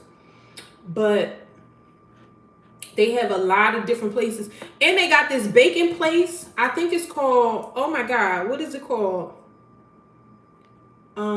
What they got there? But the bacon place, they give you this rack of bacon, and the bacons be hanging up like that. And then they have this, they got little cornbread underneath of it, and you're supposed to take the bacon and you roll the cornbread up in the bacon, and then you eat it. I heard that's really, really good. I love bacon, and I do eat pork, and pig ain't never did nothing to me. I will eat the pork in a heartbeat. I know everybody ain't down with the pork, but that bacon be doing something for me. You know, they say that's the other white meat, child. But, oh my God, what's the name of this bacon place? Let me see. I'm trying to look it up on my other phone. It's called Bacon Bacon.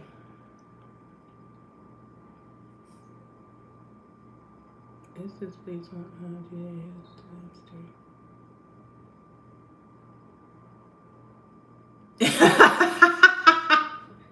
I be on my Fox 29. Oh my God, yes. This place is called Bacon Bacon. Hold up, y'all. I'm gonna see if I can find the pictures of it. Cause if I show y'all this, y'all gonna want it. Now, come on, y'all. Why would they do that? Why would they do that and think I'm not gonna show up? Come on now. And they got like this little sweet glaze on it. And it just make you want it so bad.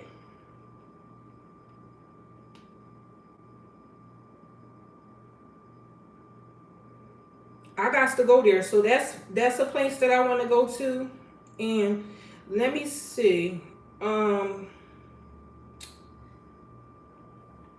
that bacon. Let me look up this Blackbird place, because I think that's the name of it. And what's the guy's name? It's another restaurant he's downtown now, but I remember he used to be down north.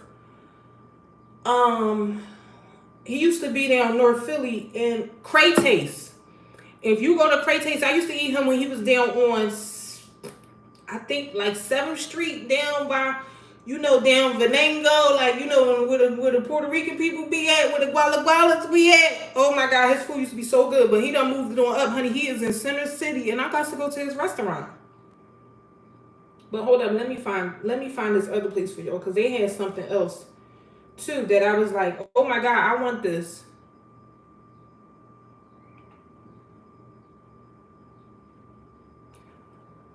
I like like Raising Cane. I feel like they little breads was the best for me.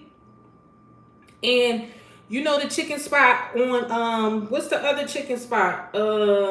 Asides. They just they had like a little um they had like the little chicken hut right there at Cotman and in the Boulevard.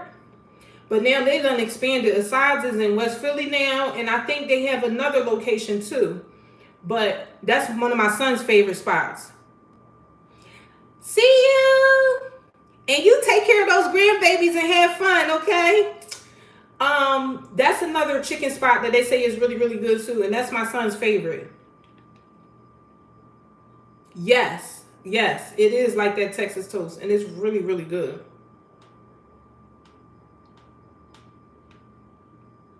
But I went to Raising Cane's when I was in New York, and I went to this other restaurant too, so I don't know. And I had went to Dave and Buster's. I had went to all of these places in one day, but then I had got sick. So I don't know which one of those places that I got sick from, because I had posted a video about that too. I was sick as a dog. But I think it was the one restaurant that I went to, because I feel like something wasn't right about their food. But let me see. I'm trying to find this restaurant because they had something that looked so good too that I was like, oh my God, I gotta go there and try this. Did you tried it? Did you like it? My son be going crazy. He be like, Mom, you gotta go to the sides. He be going crazy. He be at the sides every 5 minutes, child. They should put him on the flyer. Because that's all he talk about. Asides hot chicken. And every time I go there, every time I'll be like, all right, I'm about to go to Asides. The line just be too long for me. I don't be feeling like standing in that line.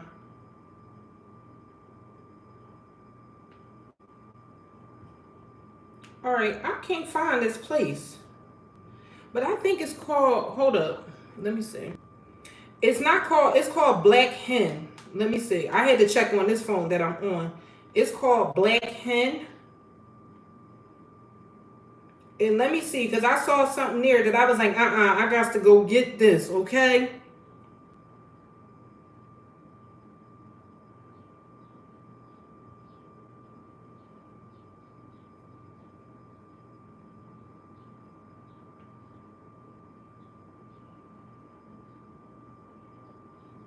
Oh, really? Yes. Yes. You went there.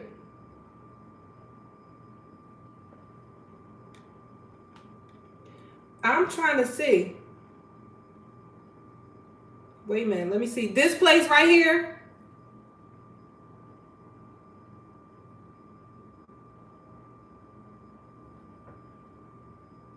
Yes, because this is a black-owned restaurant too. And I'm trying to find something because I came across something and I was like, I got to go get this. What was it?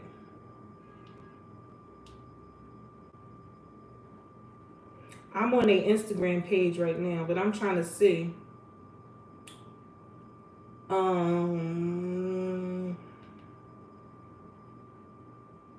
And they got the popcorn chicken. They got the popcorn in it. That bun moldy. I don't think it is. I think that's like one of their little signature things that they do. Hold up, let me go back. One of the newest black-owned restaurants. Can y'all see?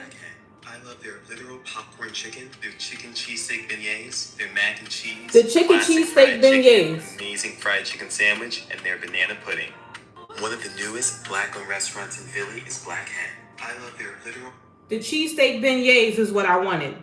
So I think, I don't know if maybe they probably bake their own buns, but it's not moldy. They I did. You so crazy. Now why you getting up here and starting trouble? This is but that's their signature thing because it's called like the Black Hen. So it's a black bun and it's a chicken sandwich. But I definitely want to try their cheesesteak beignets. So that's what I want to go there for. But those are the places that's on my next on my list of things to do in Philly, because Philly has been coming with a lot of new little restaurants and stuff. And picking up on their vibes. And I went to this place. Oh my God. I know I'm not. Was it called? It's called Irie something.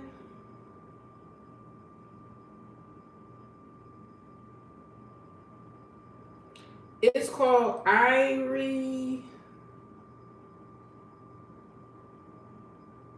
It's called Irie Entree. And I went there. I only went there for drinks. And we were kind of like in and out. But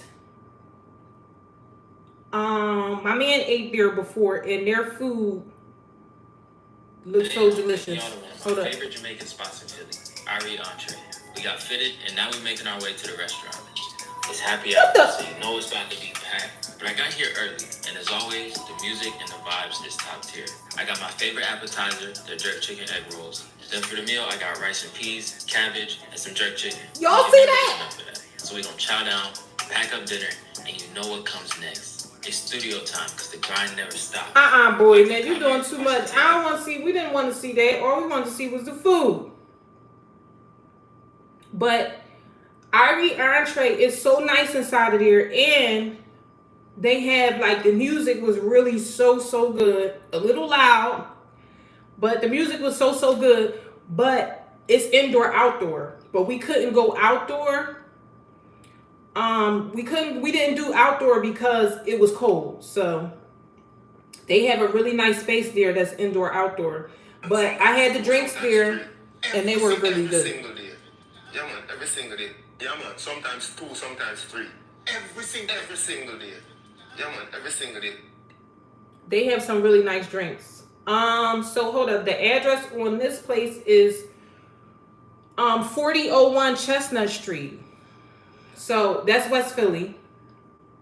And I suggest going on happy hour if you're not trying to spend a couple dollars, because we probably got 4 drinks and it was like $100. So and there at that place the gratuity is added too. So keep that in mind too when you go in there. But that's a really nice place. I think that's going to have like a nice summer vibe. And I'm going to go back and get their food. But they have a really nice happy hour. Hold up, y'all. I had to cut the music. But happy hour, they have good prices.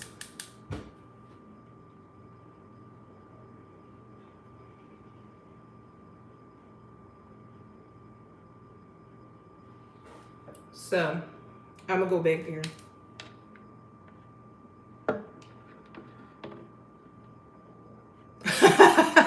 Yeah, well, you know what? That was a little steep. It was a little steep. We was a little surprised. But, yeah, when you have, like, I would expect that from a place like that type of place, because you could tell like they put a lot into that restaurant. So I didn't mind because of the atmosphere and just everything, the whole entire experience. But like if it was a little Joe Blow from up the street bar, like I'm not giving you more than $10 for a drink. So yeah. But for it to be at 40th and Chestnut, that's about suffice. That's about right for that location. But yeah, definitely going back for the food. But what other places y'all like, or did y'all seen any places that y'all want to go to? And why y'all ain't tell me it was a black owned supermarket? What's the name of this market? The grocery outlet that's up, it's near Green Street, like it's in the Germantown area. Why y'all ain't tell me about that? I'm gonna have to go and give them a spin.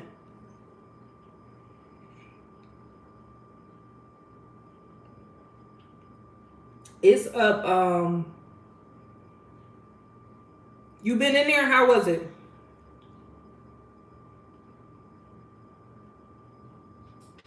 I have never been to Jamaica, and I am going really, really soon, and I really, really can't wait.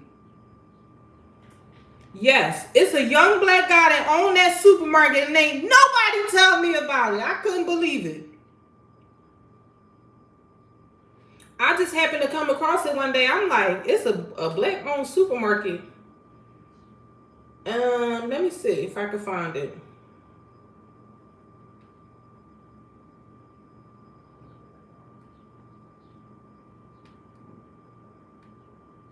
Because I was like, oh, they actually had like a little grand opening event.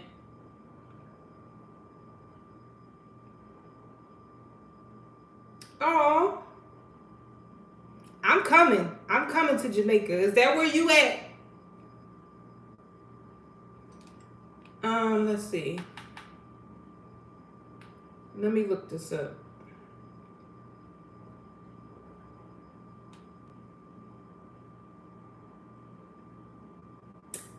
Because most of the black-owned supermarkets. Wait, well, what store is that? Because that's not even the one I'm talking about. Or did he open up another market?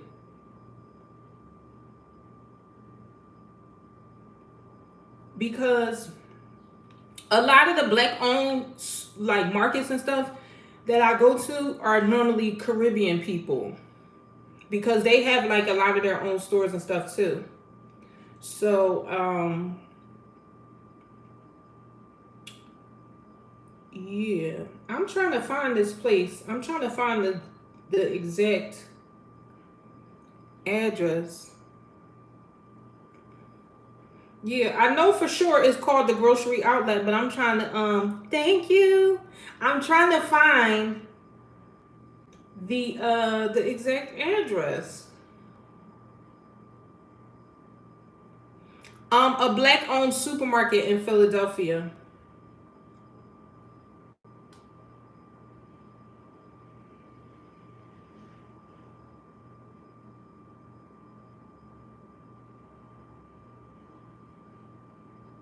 What you be getting from out of there?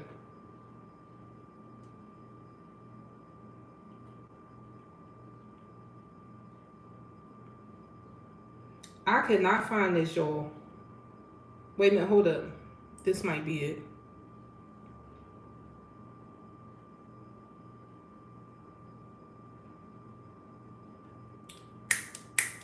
Yep, it opened during COVID. And this is... Hold up, I found it, y'all, but I'm trying to find the address.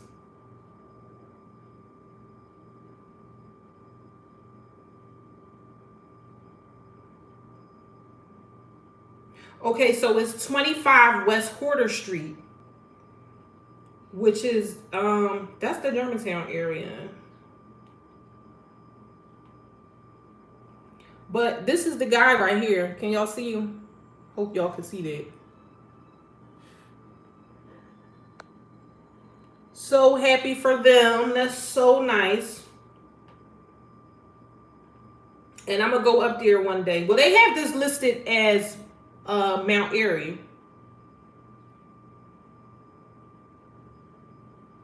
They have this listed as Mount Airy. So, I guess it could be.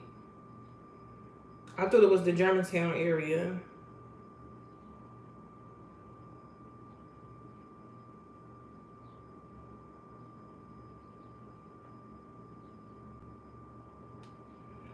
And hold up, this the restaurant called Amina. That's another place I want to go to too.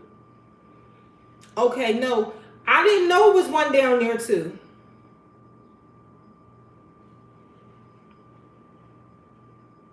So wait a minute, y'all. Let me show y'all this other restaurant. It's called Amina.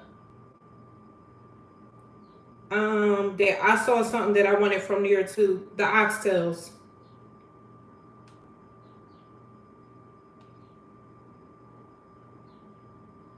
And it looks like it's a really beautiful place.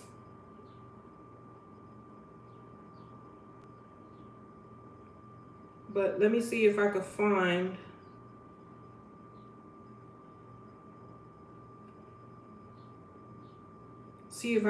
their stuff, because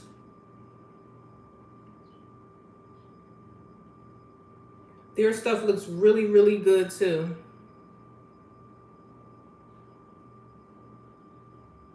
They might be, I don't know, it's looking like they're affiliated with Black Hen. Not sure. With the other place I just told you about. Yes. So, yes. I love Jamaican food. I love Jamaican food and I love Haitian food, which I'm having Haitian food today. I'm having me some griot. And hopefully black rice. Hopefully they have black rice today, because that's my fave. But I don't know if they're going to have it.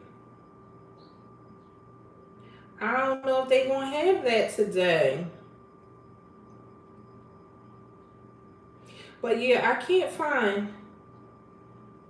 find this girl's pictures.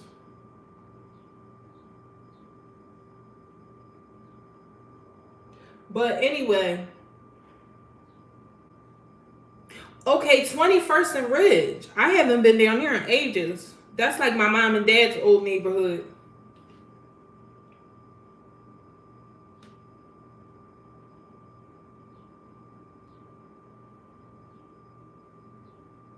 Okay, so this is their oxtails. Can you see? Not yet, but I will be soon.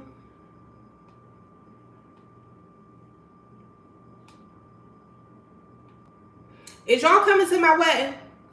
Hey, is y'all coming to my wedding? Because I done already said my wedding gonna be lit. We gonna be in there having a good time, okay? You hear me? And I told my man, I said, I want a symphony. And I'm walking down the aisle off of the thong song. And they gonna be playing it, and it's gonna be like,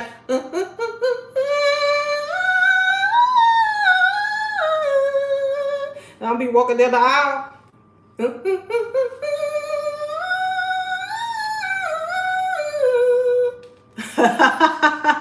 Psych, no, I'm just playing. That would be so ghetto. But that's one of my favorite songs, y'all.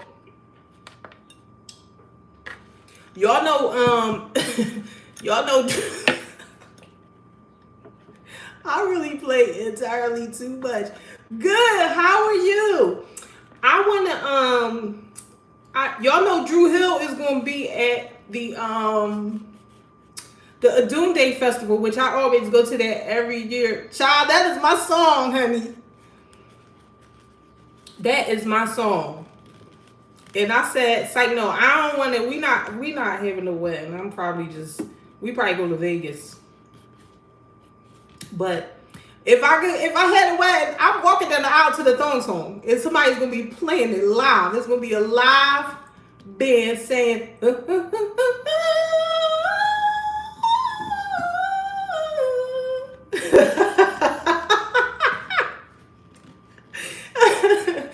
I play too much. What the hell is my problem? But no, seriously. If I could stop playing for a second. Yes, I probably could afford Cisco by now. Cisco got to be about 500. I probably could afford him. But seriously, Drew Hill is going to be at the, I'm not on Instagram. I don't do Instagram. I'm on here and I'm on TikTok, which I don't even know my name on TikTok. I'm going to have to post it on my community tab because I don't know. I don't even be keeping up with this stuff, child. Cisco, they gonna be at Adum Day. Do y'all go to that, the little African festival? I've been going to that for years. Like, That's one of my favorite events that happens in Philadelphia. It'd be like that maybe, what is it, like that second week in June or something like that. But yes, Cisco, I don't know it. I'm gonna post it in my community tab because I don't know it right offhand, and it's on this phone that I'm on right now. So I'm gonna check it and I'm gonna post it. I'm gonna post my TikTok thing. But yeah, Cisco, he got to be about $500, so he might come to the wedding. I might have to book him for the wedding.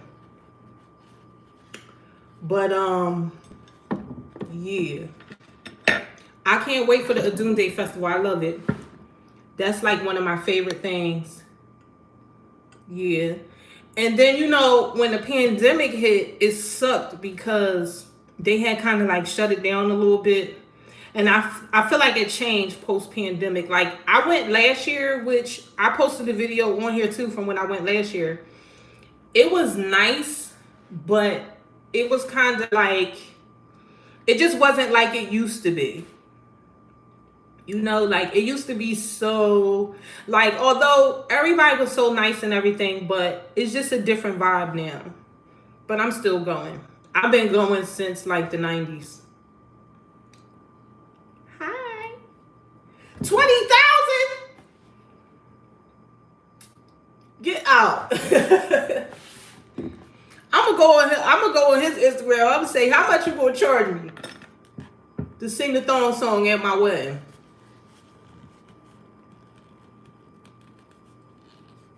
I'm good. How are you this Friday? Yeah, it's just so different now. It's just so different. It's just so different. Good. How are you? It's so different now. Because I don't know. The people just, maybe it wasn't enough vendors. I feel like it used to be way more people. Currently, the Adunde Festival that happens in Philadelphia, that's like an African celebration little situation where people, you know, sell all types of food and they vend and they sell all types of, you know, jewelry and stuff. And it just be so nice. And you get to see all your people, all the black people just out there being so nice. And it's always such a nice event. Like, I've been going since the 90s and I've never had a bad experience. Although I feel like it has changed, but I still like to go every year. And last year, they had Chrisette Michelle, which I haven't seen her in ages, child, since they pulled the plug on her. And since they pulled the plug on her for performing for Donald Trump, they was like, no, ma'am. But that was the last time I had seen her. But she was actually there last year, and she could sing. They be doing her dirty. Yeah. I'll go with like my friends or like whoever want to go. You know? But it's so nice. You just get to, you know, walk around, see all your people, and people be dressed up and stuff. Like, I like to do like I like to have like a themed outfit, like some type of printed, some type of, you know, African printed outfit.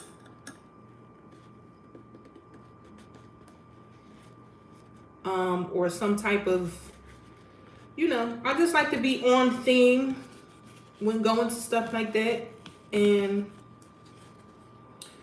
trying all the foods, buying stuff. But the lines when you go there, they be super long. So it takes super long. Hey.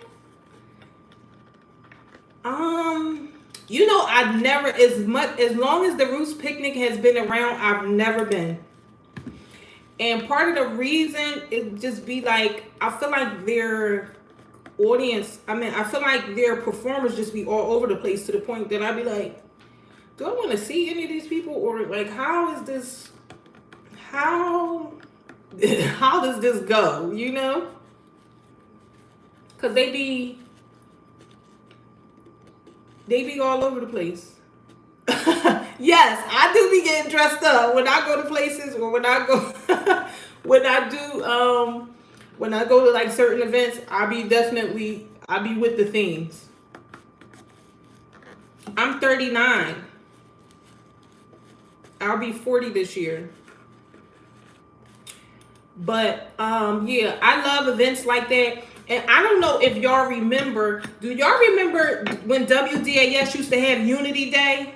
Because Unity Day used to be so nice. Unity Day, yup, I am. Unity Day used to be so nice back in the day. And that was another event that was like, they would have like the old school acts, and just people would gather like in the park, whatever, and it was just nice. They would like give out little random stuff, and it was WDAS, I believe. And they would just like have a little concert. And also, y'all know Neo is going to be, thank you. Y'all know Neo is performing at the Welcome America for 4th of July, which I used to go to that all the time too. I used to go to that as far back as when Boys to Men, I don't know if y'all remember when Boys to Men had performed down there. That was the 90s, 90, maybe 98.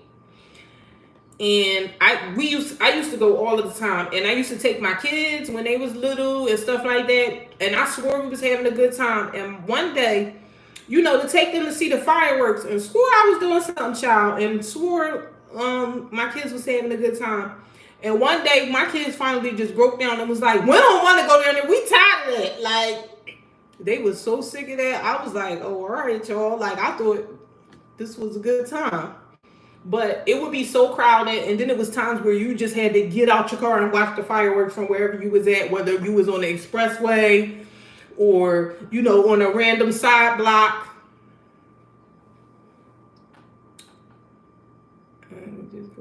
Where are you? It would just be on, like, you would pull over on like a random side block, because it would be so crowded on the 4th of July down in like the Center City area. I'm not married yet. I have been married before. Oh, hi. That's so nice. How you end up over here? Cause I'm in the ghetto, Philadelphia, honey. Philadelphia, PA. Huh? No, soon, shortly.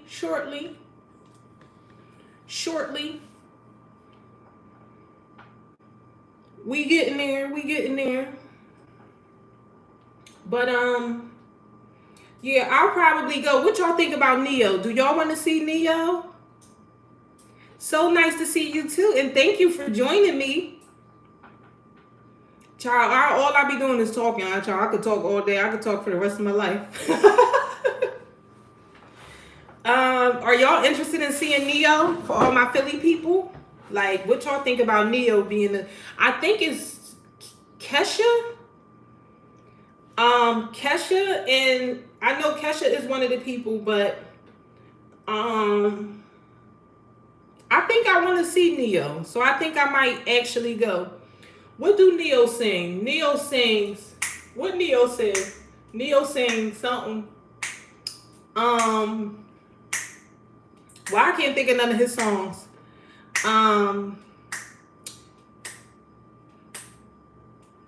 He sing "Never Get Enough." She's the sweetest. No to Neo. You hate Neo. He sing. Yes, he sings. I'm so sick of love songs. Now, why y'all playing with Neo trying to act like y'all know him? I like Neo. That is hilarious. You said nope. Cut him a break. Stall him out. Stall Neo out, okay?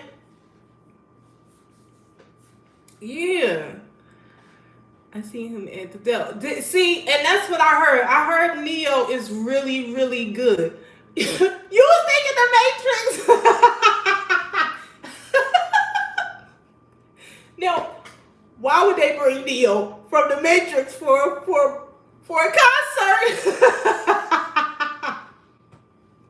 That is hilarious. That is so funny. You don't want to see Neo. Oh my goodness. I'm going to the Dell this year because every year I will always be working. So in the summertime I would be so busy that I never made it to none of the shows. And I really wanted to go to the Erykah Badu show when she was at the Dell. Because I'm like, it'll be good to see Erykah Badu out somewhere in the open air. Because her fans don't be liking to wear deodorant. And I just ain't got time. I don't want to smell nobody's underarms, child. So, since it was outside, I was like, that should be so nice. Because I hear that Erykah Badu does a good concert too. But if she ever comes back, I would definitely go see her. But I ain't going to go see her in no closed up space. I can't do it.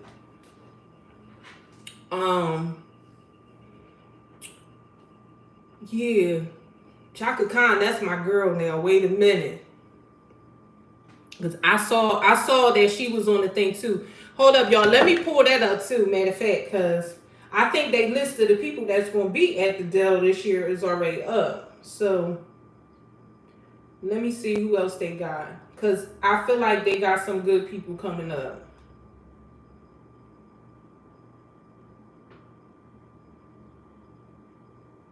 So, they got Maze and Frankie Beverly. They got the Clark sisters. Johnny Gill. Skip Marley. They got Kim. Which, I don't like him. I can't stop loving you. I don't like him. I don't like his voice. Oh, I love me some Toni Braxton. Really? Well, they do have the Clark sisters coming up. They have the Isley brothers, Tamia. They got the Lady B Basement Party, which that's the old school one. And that old school one be so funny because they be having them old ladies, they be getting up there dancing, they be dropping it low. That's be funny. And it's a video of that it's a video of that on my channel too, but it's old. You had to go all the way down to the bottom to find that. But child, them old ladies get up there and get the twerking and whatnot. Is that gonna be his last show? Chaka Khan is August the 29th. Yeah, child, they is dangerous. Black women is dangerous, child, because I'll be the first one to tell you, honey, I keeps me a pocket knife. And Jodeci is going to be August the 31st, which y'all know Jodeci had a residency in Las Vegas, and they done got themselves together. Like Casey done got his new teeth and everything. I don't know if he know how to sing with them yet because he was struggling to talk with them, but hopefully he got them things under control. And they sound better and everything now that they done got themselves together. And then KC had a stroke. And he had to get himself together. Then the other brother had a stroke. He had to get himself together. So I think they all out there now, but they are doing much, much better. And then they have Joe on September 1st. Which, how y'all feel about Joe? Is Joe a no or is Joe a go? Because y'all be roasting. Oh, you did? How was it? Did you like it? Joe is good. Joe used to be killing it back in the day. But y'all know how y'all get the roasting talking about no. I like Joe.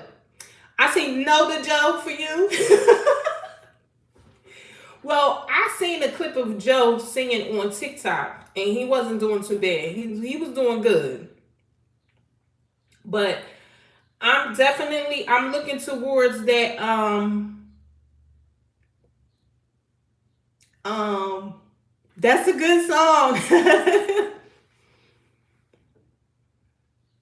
um Nikki, that's one thing I will say about Nikki. Like, I feel like she be being mean to the girls, like the industry girls, but I feel like her fans, she be doing them. She be so nice to them.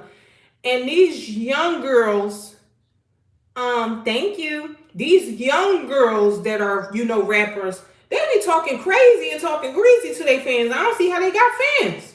Like, I don't see how people say that they're fans of these girls, because they be calling them broke and dirty, and they be calling them machine queens and all of that stuff. They be talking real, they be getting real greasy with their fans. Like, and if it's one thing that the girls can pick up, and if it's one thing that the girls can pick up from the from Nicki Minaj, is the way that she treats and interacts with her fans.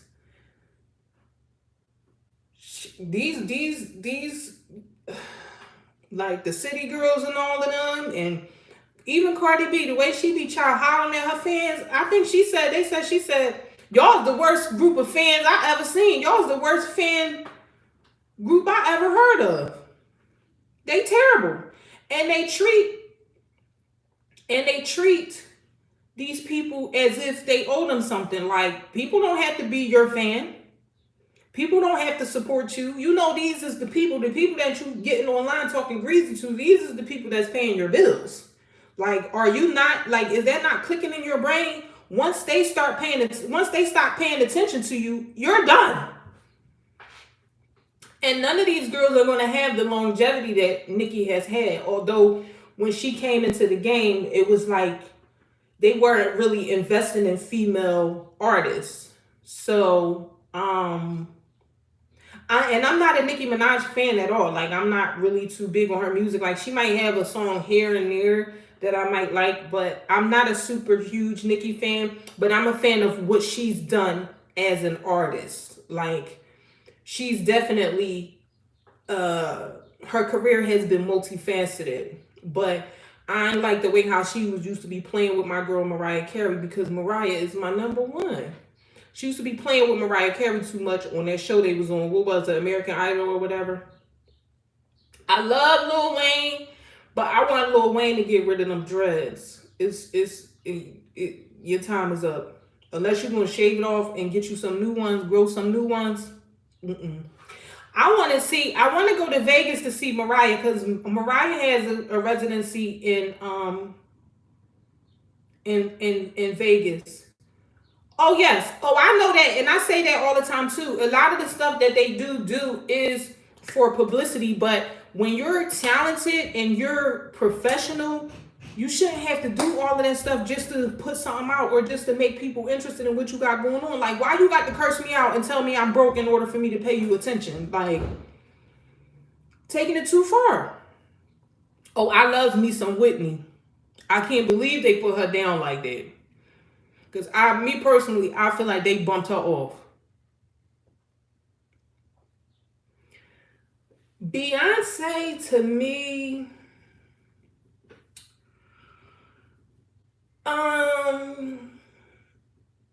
she cool, but I'm not a super huge fan of her either.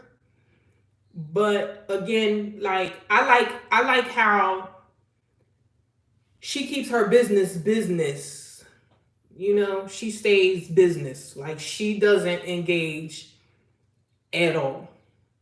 But that could come across a little shaky, But, yep, they sure do. You got to be giving up them buns. If you ain't putting them buns on the table, honey, your music. Sade is my fave. She's my fave. But I don't know if she's going on tour anytime soon, because the last time she went on tour and I went to go get tickets, by the time I clicked on the website, her tickets was gone. And this was probably like 2000, maybe 2008, 2009, somewhere around there. I love Sade, but I think Sade behind is on a run. So I don't think she gonna be going on tour no time soon. But she is the absolute best. She's my fave. Like, she's one of my faves. And I love a lot of, see, you know what's crazy? You know, Philly had this major run with neo soul, and I would love for all the neo soul people to get together and do like a concert, like all the Floetries and all the you know, Music Soul Child and all of them. I would love for all of them to get together and do like a tour. I feel like that would be amazing for them. But those neo soul artists, child, they egos is out of control. They don't even, and none of them don't mess with each other. So I mean, it will probably be a cold day in hell before we experience that. But I think it would be good for them to come out like about now, and you know, put their pride to the side and put whatever little issues they have to the side and come together. Thank you. Come together. I do them myself. And I wish they would just come together for the fans, you know, because Neo Soul had a big run, and that had it was a big thing. And you know what? I heard that too, but I still love his music. I love his music.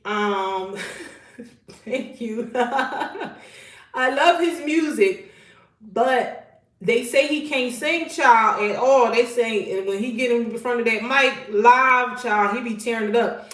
And then do you remember when he got up there trying to sing the national anthem and he ain't know the words? He got up there, got the freestyle and that ad-libbing.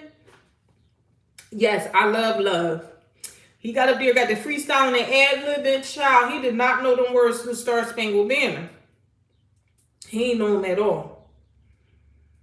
Yes, it did, child. He got up there and just started doing anything. And child, it was all downhill from there. I think that's when he realized music had hits. Like, that whole entire first album was nothing but hits. And if they could come together and just, you know, to give us a little something, give us a little 1-2.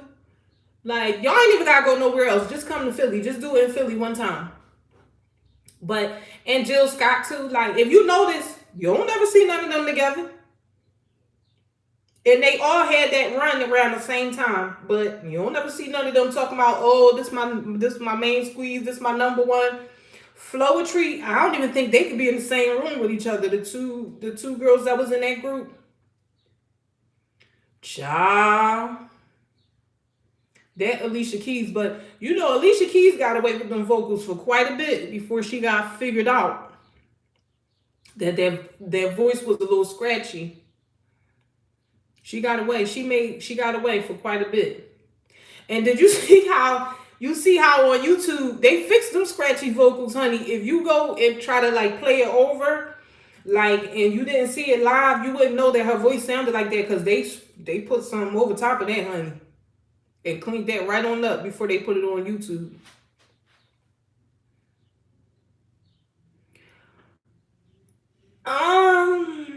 Alicia, she cool. I feel like she's talented, but that voice is a little cracky. And I don't know if it got that way over the years or whatever, but the voice is a little scratchy. It's a little rare. But it's okay. It's okay because you made it and you still out here. So it is what it is. But yeah, I would love to see the neo soul people get together, but I know it ain't gonna happen. Oh, I loved me some Brandy. And I feel like, I was just talking about her the other day, I feel like people be playing with Brandy because people don't realize how iconic Brandy really, really is. Like, Brandy was that girl. Brandy, let me tell you something about Brandy. Brandy was the Black Cinderella. Brandy had her own sitcom. Brandy had tons of hit records. She had a serious, solid run in her music career.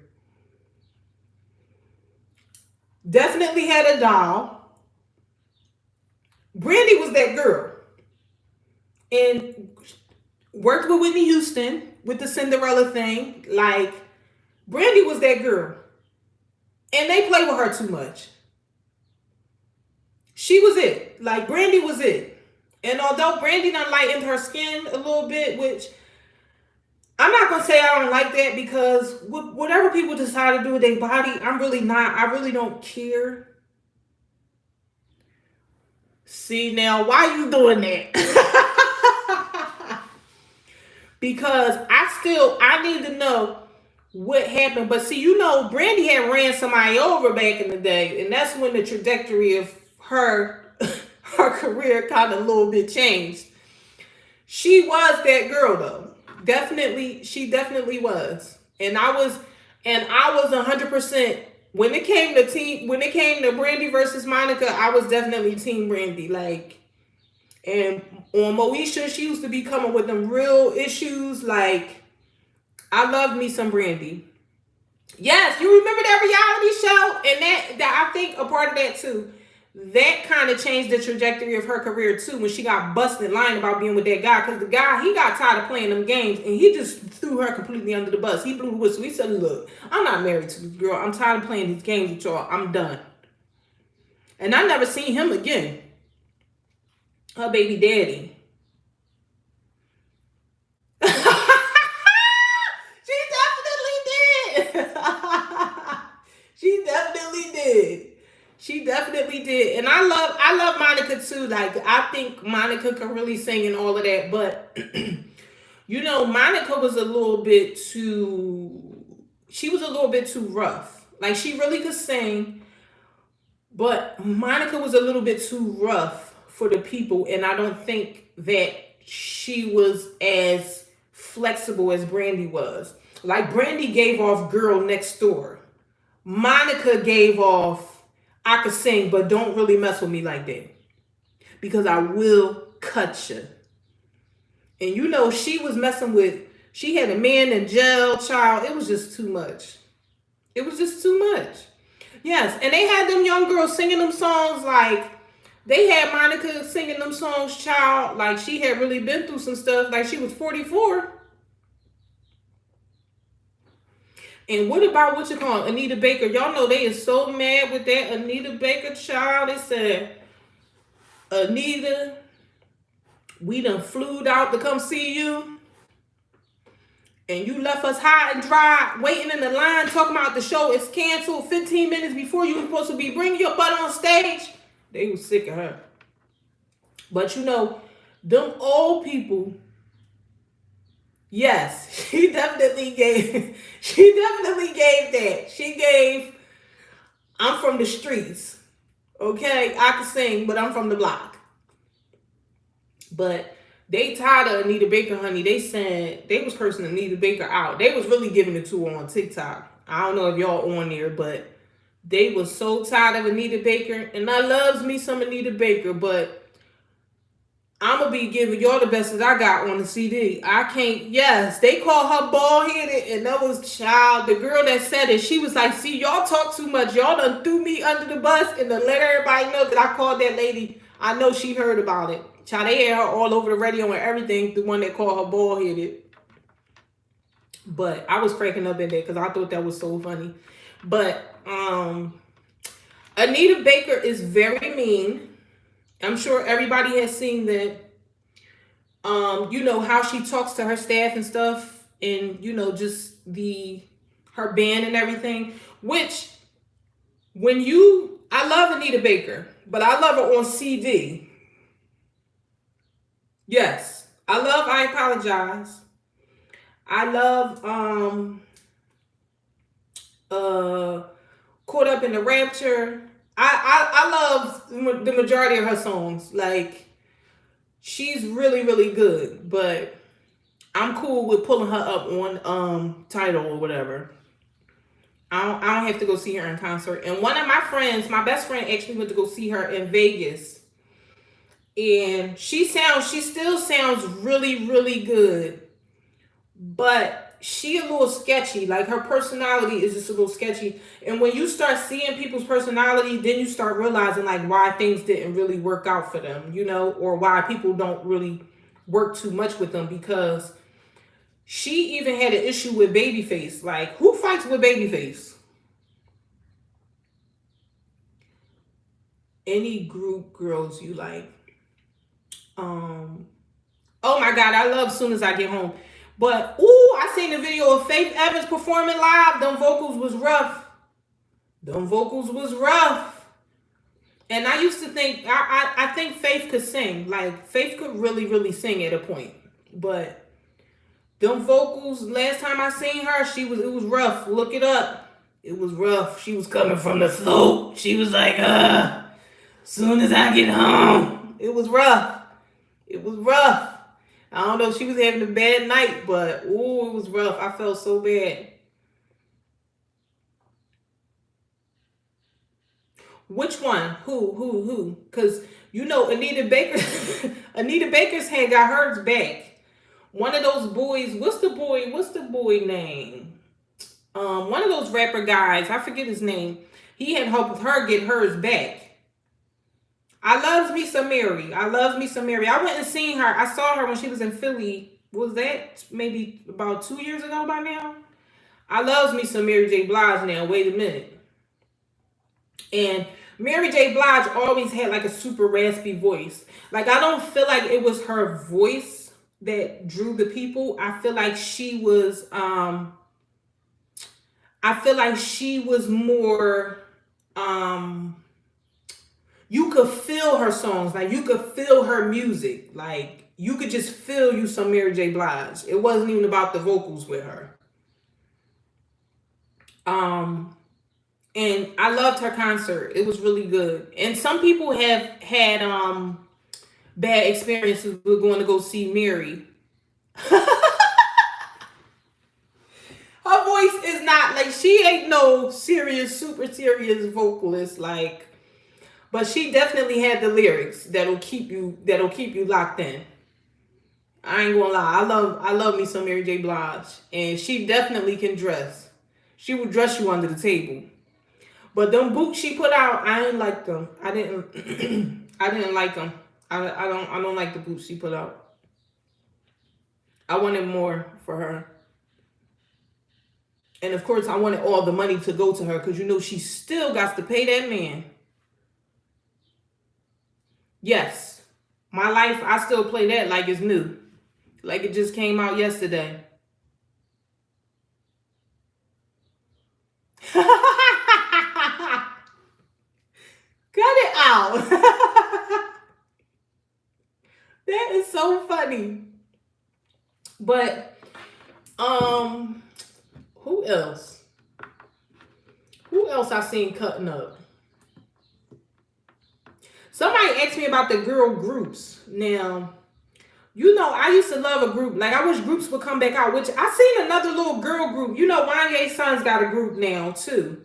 But, it's a cute little girl group that's out now that I happened to see the video one day early in the morning on BET Her.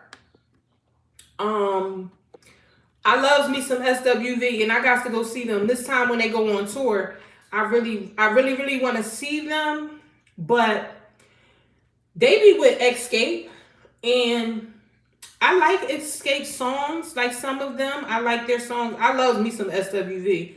That was probably the first CD that I bought. SWV was probably the first CD that I bought. Maya can dance. Maya was that girl back in the day too.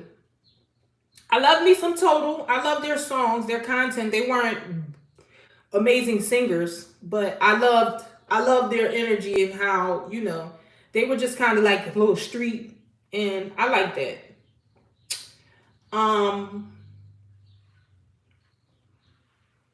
Yes. But I think what I think about Maya is Maya didn't want to play the game. Maya wasn't going for none of that nonsense that they was putting out there. Because, you know, Maya done dropped like 15 albums. But the majority of them was independent. So they never really, you know, got that mainstream look. But Maya was that girl. And she is still so beautiful now. Like, she don't look worn out and old and tired like some of the girls be looking. She still looks so beautiful. But yeah, I love me some SWV, and I hate to see Escape, because Escape, seeing them like on the reality shows, it kind of makes you not like certain people. That's just like Kelly Price. Like when Kelly Price was on that R&B divas and all of that, it just makes you sometimes not like people. And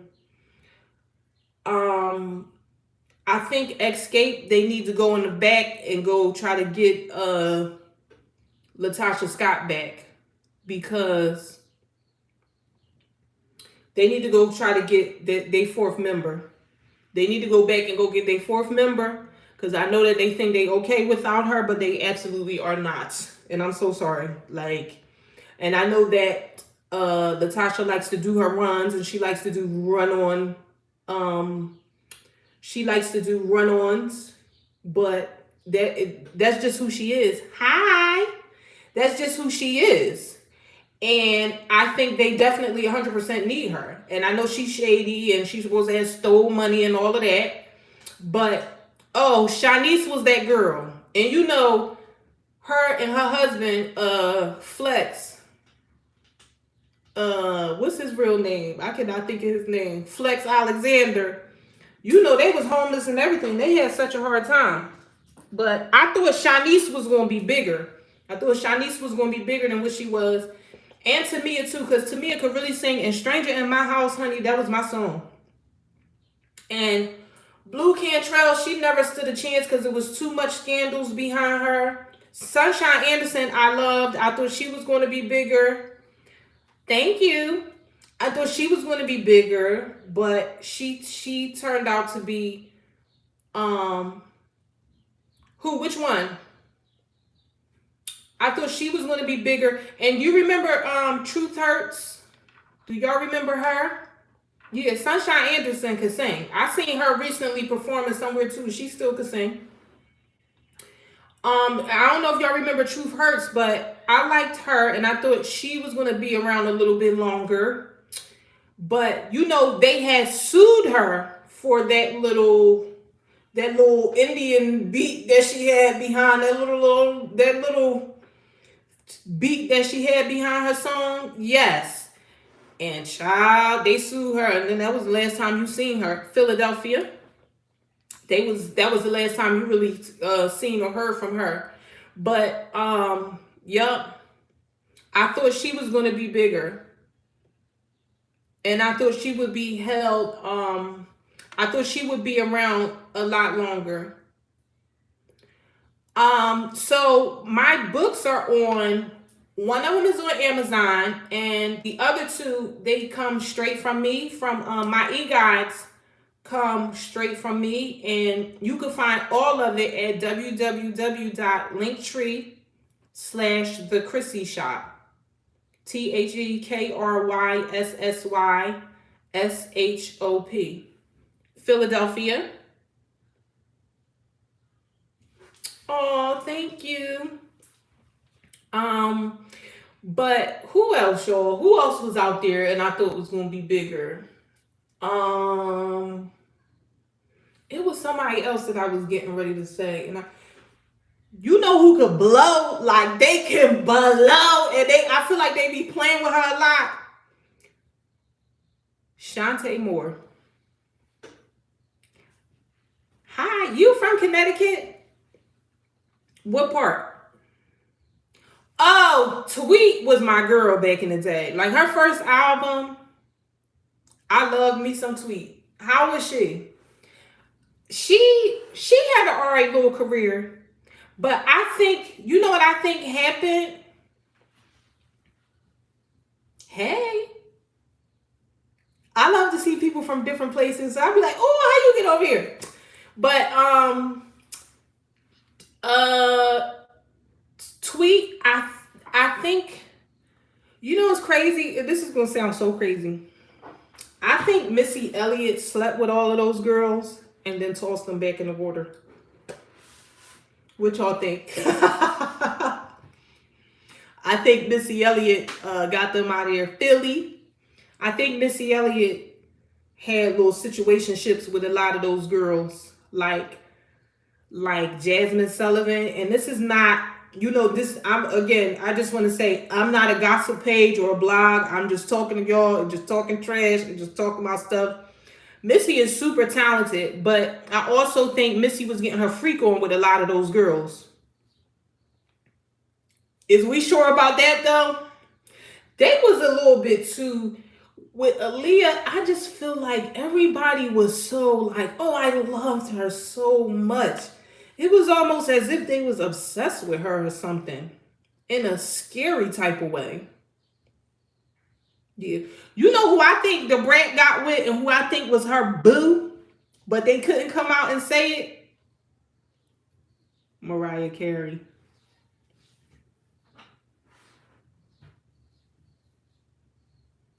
And I seen her back in the day. She was real extra cozy with.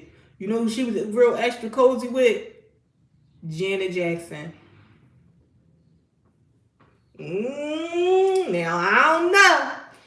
But I don't know. But yeah, they were creepily like Aaliyah was that girl. Okay. Everybody could see that. Aaliyah was that girl. Right? Everybody liked her, everybody loved her. But the way they talked about her was kind of scary. You know, I heard that so many times that Eva is very, very nasty. I heard that quite a bit. And they said Missy was with her and what's the other girl? Oh my goodness. Trina. They said she had it going on with Trina. Would you know she had break me off. Show me what you got. She probably got with Trina. I believe that. I believe it. And what you call Eva, I think that Eva is honestly, ooh. I think that Eva is more lesbian than straight, which if that's your cup of tea, if that's what you like to do, it is what it is. Like, it is what it is. But I think she likes girls more than guys. And her last husband, I don't feel like he was that masculine that you could tell that she wore the pants in the relationship, kind of, sort of, and the guy she was with probably got tired of that. But she definitely gives off mask, but not I'm a masculine woman that probably hides my femininity. She gives off, I think I like girls, but I'm not going to jump out there and do it because I'm scared. Well, you know, they used to say Eve was messing with the girls back before she became famous too. And she used to be in the strip clubs. So, yeah. And you know, she was with that guy. What is the guy name that Eva had the first kid by? I love me some Eve. Eve is my girl.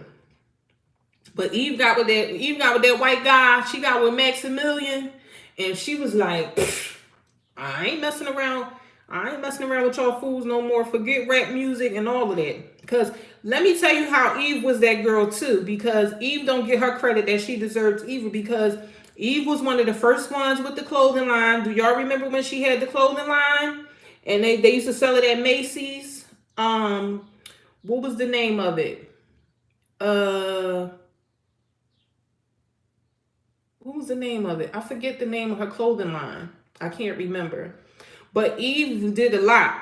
Like back in the early 2000s. Fetish was the name of it, I think. But Eve did a lot in the early 2000s. Like Eve was that girl back in the day. And then she got with her little white king. And that was it, honey. And then, you know, she got together with and did that show with Brandy and them. And, yup. She did that show with Brandy and them just a few years ago, but then she ended up getting pregnant. So that show ended. And that house of Darian, well, see, you know what? Beyonce was never like super high fashion to me. Like she was never really that fashion girl to me. So I was never really into it. Like I would try with them, like when they little lines came out and stuff like that. But just the House of Darion stuff like that, it just didn't do it for me. No. No, she can't. Her I feel like Solange is way more stylish than her, which I hate to compare sisters because that's not really my thing, but I think that should have been Solange's thing. And you know, Solange is really for real the creator. Like Solange does the writing, whereas Beyonce steals. Solange does visuals, whereas Beyonce steals. Solange is very artistic, whereas I feel like they put so much into Beyonce performing that I don't think she had any time to do anything else. So because I don't know if y'all saw the thread of, if you go on Twitter, they have a thread of all the times that Beyonce stole people's visions and ideas and lyrics and stole writing credits from people and all of that kinds of stuff. Whereas Solange, I feel like she's just naturally a creator. Like, and I mean, whatever Beyonce be doing is stealing, I guess it be working for her. So it is what it is. But, yup. And Solange will kick your butt. So that be the thing about people that be separating people. The people that'll kick your butt, they not gonna let you get but so far because they know they can't play with you like that. Yes. And she's like a smaller, she loves to scour the internet the same way Kim Kardashian does. They'll find some real creative person with 200 followers and steal their stuff. Like literally. Well, Diana Ross is a freaking legend. Like, come on. And she still looks so good. Yeah. Yeah. But she gives the people what they want. As far as her performing and singing and everything, she gives her fans what they want. So if it's working for them and it's working for her, knock yourself out, girl.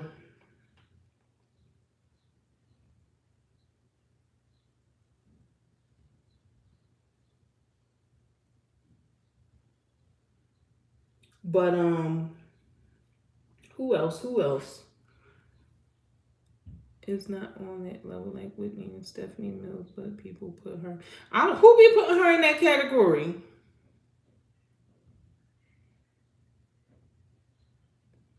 Yes, but real quick, let me tell y'all a story about me, right? So for those that don't know, the knotless braids thing, that's a Philadelphia thing that was started by me, right? People would come from literally all over the world to get their hair braided by me doing the knotless braids, right? And I recall like I was doing knotless braids for years before they even started trending and all that, right? And when Beyonce did she went to the premiere of The Lion King, right? She had knotless braids in her hair. The next thing I know, so many people start messaging me about that style. Like, oh my God, can you give me the Beyonce braids? Can you braid my hair like Beyonce? Like, I see you do those braids. Can you braid my hair? Like, can you give me the Beyonce braids? I'm like, the Beyonce braids? I've been braiding like this for like 6 years. But I'm like, okay. And then this was when I was on Instagram and I was like, listen, y'all, please stop DMing me about Beyonce braids because I've been doing this way before Beyonce hit the scene with these braids, okay? So please don't DM me and ask me, can I do the Beyonce braids? They're knotless braids. I named them the Zoe Kravitz braids because that's who they were modeled after. Okay. And I've always worn braids, like since I was young. And they were never a thing. They were never a fad. They were never a trend. And the reason why I started braiding like that was because I used to do the 2-strand twist that started as a 2-strand twist. And I'm like, I should start doing the braids, the box braids, so that they could lay flat, so you could wear hats, and so that they look like natural individuals, which they've took on their own identity. But shortly after that, and when I opened up my salon, I started doing YouTube. I posted a tutorial, then a larger channel, two other larger channels than mine. Like my video might have got 10,000 views like really quick, like in probably like the first week or the first couple of days after me posting this video, right? And 2 larger channels posted them, another tutorial, and then the next thing you know, the style just took off. That was years ago. That was like I had my salon for like 5 years, and I don't even do hair anymore. Like I'm done because my hand, I don't know if y'all can see it, like it's a little bit smaller now, but I had the ganglion cyst up here, and my hand and my wrist, and it was just getting too bad. So I just stopped doing it because I didn't want to. I love to do hair and I love to braid and all of that stuff, and I love growing people's hair and doing all of that, but I started like, I don't want to end up being that. I wasn't trying to be a crip and be throwing up gang signs just to braid other people's hair. So I had to give it a rest. But I had to give it a rest. So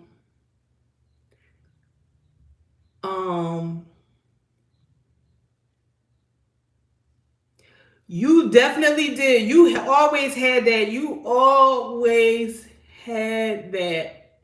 You always had that. You always had your hair like that. And in Philadelphia, Philly people are very creative and very fashionable people, that a lot of people come to Philly and they still, that's just like Nicki Minaj, right? Nicki got the super long weave, like that super long 40-inch weave. Like the girls in the hood was wearing that 10, 15 years ago. So that was a Philly thing too. The girls been wearing that. And yes, you did used to wear your hair like that. Yes, you did. This is weave. But I do have hair. Like my hair is not like super short or anything, but back to the story. So I posted the tutorial, and when I did that, that actually ruined my business because once I did that, like I said, people was coming to me from all over the world to get their hair braided like that, right? And once I posted that tutorial, everybody started doing it. So then, and that's why when you like somebody's stuff and you say, well, what kind of hair did you use? Or like, how did you do this? Or can you show me how to do this? That's why people don't tell you or they don't show you, because it ruins their business. And for me, it was just like, I like to teach people stuff and show people stuff and show people how to do stuff and stuff like that. But yeah, that was a Philly thing. I have a question about the Euphoria dark shade. What's the question? But yeah, that was a Philly thing. I was braiding girls' hair like that forever before it became like an actual trend. And it was just so that you could have like that flat look. Like if you wanted to have like a tight scarf on your head, or if you wanted to. And it was also to lessen the weight, because you know how heavy box braids can be on your hair, like on your head. So yeah, that was me. That came from me. That's where the trend started. Like it started with me. Like I used to have girls that would work in the salon briefly for where I worked at, and they would literally try to record me on their phone or on their iPad, like trying to record what I was doing so that they could do it too.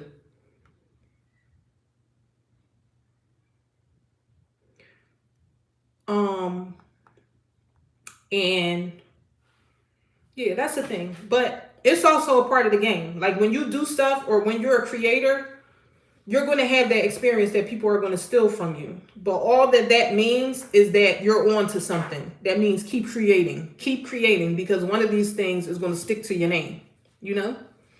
But I never was that bitter girl and I never was mad because I was always able to make money. Like I still made money. I was still able to take care of my kids. So it just wasn't, it never really, it didn't hurt me or anything because I just know that's a part of the game. Like I know that's how it goes. So it was just like, whatever. But I definitely had to stop people from saying like, yo, stop hitting me up and calling these Beyonce braids because I've been doing them. But yeah. And I feel like a lot of my customers came from Pinterest, and that's where a lot of the girls go to steal, right? A lot of people go to Pinterest and steal because it's not really highlighting the person. Pinterest highlights the art. So it's easy to go on there and screenshot a picture and then redo it or recreate it and steal it or whatever. So yeah. But the issue is that, hold up, let's talk about this for a second. The Euphoria dark shade. The issue is that they didn't add an undertone, correct?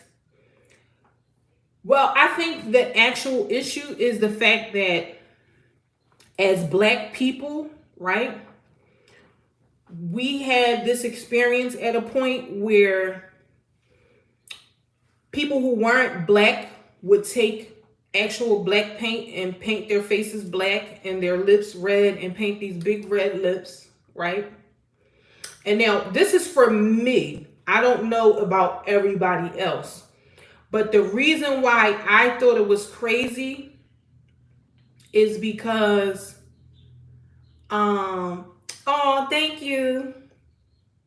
It's cool though. Like for me, I don't really care because I've always been a super creative person and I've always been somebody that like I'll wear certain things or do certain things a certain way and I watch other girls do it and that's cool with me. Like if you like what I'm doing, that's cool. Like that's what I'm doing it for. Like I'm doing it for you to like it. If you like it, like it. If you don't, that's cool too. Like, but the issue is with blackface, right? They used to do the really red lips and thank you. I actually don't wear makeup because I have acne prone skin and I have more so like hormonal acne. And you know how people like when you're young, people say, oh, you'll grow out of it. Child, I'm still growing because it started when I was young and I still got it. And it's just like, it used to bother me when I was younger, but now I don't even care. Like if you don't like seeing the chocolate chip cookies, skip on over to the girls that do all of that stuff and the filters and all of that because that's not me. This is me. This is it. This is what you get. If you don't like it, I don't know what to tell you. I mean, I can't peel it off and put another one on. So, but back to the blackface thing. So at the end of the day, that makeup is jet black and there is nobody on earth, I don't care what people say or what people think they have seen, everybody is brown, okay? Thank you. Everybody is a different shade of brown. No one is jet black. If you look at a gorilla, right? Gorillas have jet black skin, like the skin on their face, right? Is jet black. Now, if you say that you saw a human with that color skin tone, you're lying because it's not possible. You may see a really, really, really, really, really rich brown person. And I know people who are really, really brown, but are they black? Like black like this? Like that's basically what people were saying. Like nobody's skin tone is this. Nobody. Like, and it's sad to see because it looks as if you're trying to be smart. Like when you come out with a skin tone that, like the young lady that I posted, she had actual black face paint on one side of her face. And then on the other side of her face, she put the makeup. And they look exactly the same. So that means that there was no other. Black is the absence of color. So that color cannot even be mixed and create a color that can be worn unless you're doing theatrical makeup. So who would that makeup be for other than somebody that is trying to do what? Like, is it for theatrical? Is it for, like, to me personally, it gives blackface and somebody trying to be funny. I don't see that as inclusive. I see that as sarcasm and somebody's trying to be smart. Especially when you go from a shade of brown all the way over to black. Like it was probably about, you probably could have squeezed about another 4 or 5 shades into that before you got to that color. And just my personal opinion, and I've been in the beauty world for a very long time. I've been around hair and makeup and theatrical makeup, theatrical hair for a very, very long time. And I've never came across that. And I know that there are different color people. I know there are different color people in the world, but they're brown. Brown. So that's why I posted it, because I just thought that was so crazy to see that you can compare a black face paint to a black foundation and think that's being inclusive. But I don't knock the people that do think, like, if you think that's inclusive, that's cool. But me personally, I don't. Like, I think somebody was trying to be funny. And then it gives the signal to other people that may think that's funny, because there's people out there that get it, right? And they think that's funny. And those are going to be the people that really support that brand. But I also feel like there are so many options to choose from in regards to makeup, if that's your thing, that you shouldn't even be looking into these other companies. Like Fenty has a wide array of colors for black women. And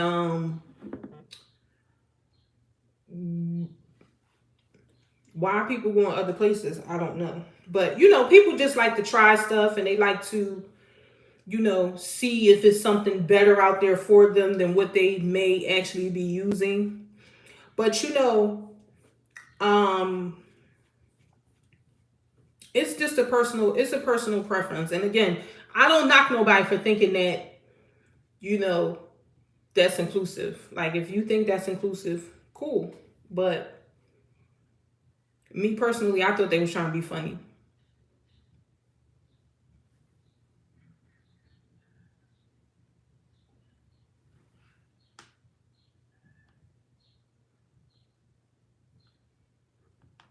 But on a lighter note, what else is going on in the city and in the world? I wonder if they done told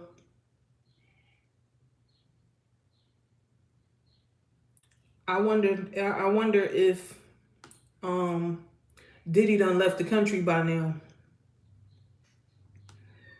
And who is showing they butt on this Good Friday? Because y'all know y'all can always count on people to start showing out on the weekends.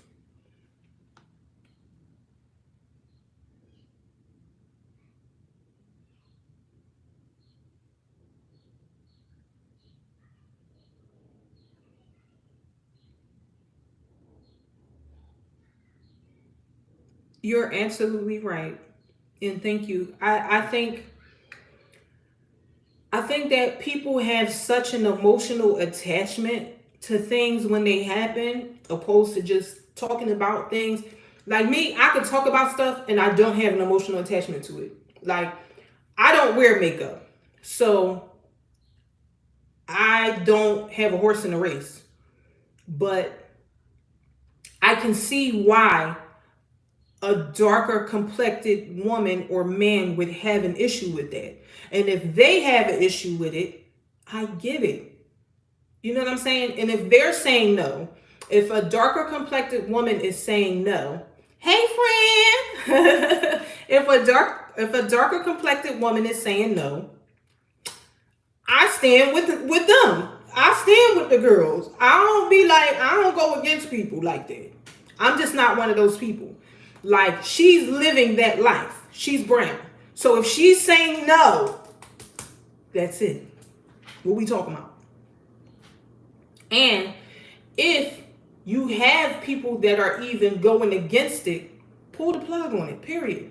And say, you know what, y'all, I'm so sorry. I thought I was doing something right. We're going to try this again. We're going to go back to the drawing board and we're going to come back with something even better. But what did they do instead? They lay low and just wait till things die down, and they just keep it moving and just leave things the way they are. And that's when you realize that this whole I'm being inclusive is a marketing scheme. It's not what you think it is.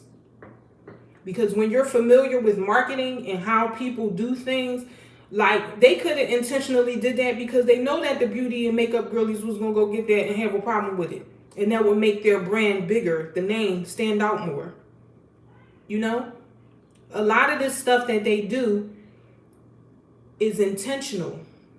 But again, when you do certain things, you don't know how it's going to be perceived by the public. And some companies, they do know that things are going to go bad and people are going to view something as negative, but they still do it because in the world of business and, you know, people trying to become famous and all of that stuff, or, you know, trying to get their product, like we live in a world of things going viral, they don't care whether it's good or bad. All publicity is publicity, whether it's good or bad. They don't care because it's still getting their name out there. You know? That's just like with the Ibn brand, that a lot of the girls use their edge control and their wig sprays and all of that stuff, right? A lot of this stuff wouldn't even be possible if it wasn't for the black woman making it popular and making it a thing, you know? And we got to start realizing the power that we actually have as creators and start embracing it more and start embracing each other more. Because I tell people all the time, if you love your people and you love what they do, shop local. It's always going to be somebody in your neighborhood that has that thing that you see online. But see, where people go wrong at is everybody wants to be included in what the latest fad and what the latest trend is. And look, I have the latest such and such. And look, I have the so-and-so by such and such. Opposed to supporting your local people. And that's where the problem comes in at. But I don't know. I'm just a drop in the bucket. Only thing I can do is my part. I can't control what everybody else is doing. But like even with, like, imagine if black women alone started wearing their own hair, their own nails, their own eyelashes, right? Their own skin. Imagine how people, thank you. Imagine how many people will be out there digging for straws. Like, seriously. Imagine how many people would have to go get a new job. we benefit the least from everything we do. Like, you have the black owned braiding hair brand. It's called Rasta Afri, which they don't sell that much in like local stores. Like, you have to go to certain stores to find it. But a lot of the things, even the products that you see that have black people on the packaging, they're just using their face to sell you a product. They're not the owners. But we fall for that every time. We think it's black because it's a black person on the box. Like, let me tell y'all this real quick, right? Because I've always been a hair girly, right? When black women used to wear perms, everybody was perming their hair. And, you know, you had the girls with the shortcuts, they had the perm. The girls with the wraps, they had perms, right? And remember when everybody started wearing that beautiful honey blonde color, 90s, late 80s, early 90s. And they had, you know, they might have had the streaks. Like, I remember my uncle had the little lightning bolt in his head, and it was like that golden blonde color. And child, he never recovered from that. He is bald as a baby chicken. And he has been since he got that lightning bolt. But you know what's so crazy? And this is something that they didn't, you know, we ain't have no clue. But, you know, a lot of the girls lost their hair and end up being bald behind that honey blonde color that everybody thought was so great. Because we all had perms. So once you put that honey blonde color that was in that box, the cream of nature and the dark and lovely, that was a metallic salt dye. Metallic salts and sodium hydroxide, they don't mix. So guess what? Guess where your hair was going at? Once you put that on top of that perm, down the drain. They knew this when they were selling it to you. Don't think that they don't. Because that's just like pots and pans, right? If you notice, everybody is saying that their new pots and pans don't have this coating that's supposed to give off whatever. They say that the coating in the pans, and I can't think of the word because my brain is going in so many different directions. But whatever's in the pans is supposed to be carcinogenic, right? And now they're saying that, oh, buy these new pans because they don't have whatever it is that are that's carcinogenic in it. And we're making these new pans better than the ones that you actually have in your house. So you need to replace your pans with these. So because you hear that it's carcinogenic, you like, oh snap, I gotta throw my old pans out because they probably bad, causing me health problems, right? They knew that when they put it on there, whatever coating that they put on there, they knew what it was going to do to you when they put it on there. They ain't just discovered this. The research is done before they use the product. Don't ever think that it's not. They knew what they was doing. They set us up for all of this stuff. And this is not just for black people. This is for all people.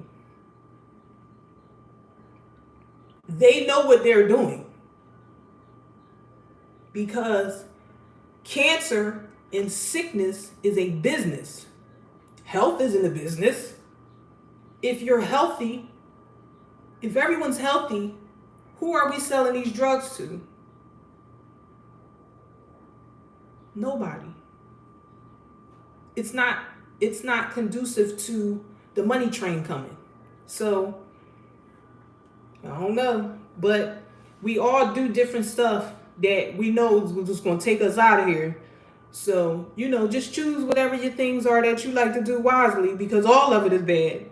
That's just like, you know, we do our nails and we put our fingers under the, we do our nails and we put our fingers under that light, and they say that causes skin cancer and all of that. But why did y'all bring this to the table and promote it as if, oh, you can have your polish dry in 1 minute and this can be so fast and it's you can leave out of the nail salon without smudging, messing up your polish? That was the selling point. But now, Oh, it's carcinogenic and it's going to cause you skin cancer and it's going to do this. Y'all knew that when y'all started it, when y'all brought it to the table.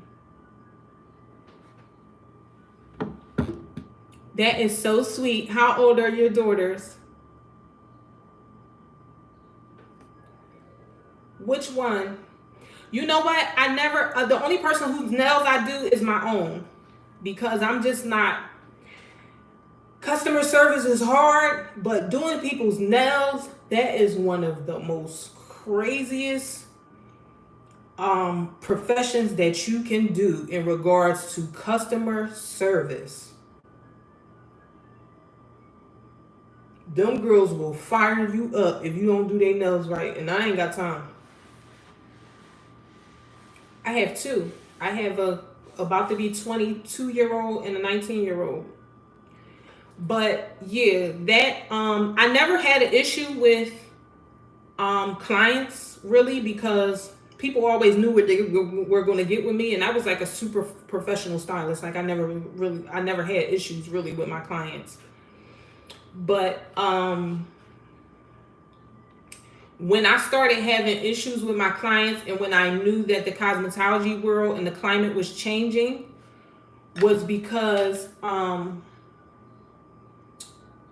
on one second. When I knew the climate was changing was when people would email me like trying to get an appointment, and they would just get real nasty and get real smart, and I'm like, what's going on out here that everybody's getting so smart and nasty? Like, people ain't used to be like this. But the stylists, they're used to having that experience with talking to people, stylists that are nasty like that. So they would come across me, and I'm like super professional and stuff. And I was like old school. Like, I ain't do all the booking sites and all of that nonsense. I didn't do none of that stuff really. Like, I tried them out, but they always it just got to be too much for me. So I was never really a fan of that. But I started realizing that the clients was changing and getting extra super aggressive and just being crazy. And I'm like, I don't have time for this, because I will knock one of y'all out. Like, I'm not that girl. So that was another thing for me when when the beauty industry started changing. I was just like, this might not be for me no more. And like I said, I did it for like 25. Like, I got my first paying customer. I was 9 years old. I was 9. Well, I started having issues with my hand, and I started telling them, like, I can't really braid like that no more, because yes, I do my own hair. I started telling them, like, I'm having issues with my hand, so I can't really braid anymore. So I started referring the people that I was doing to like other people and stuff like that.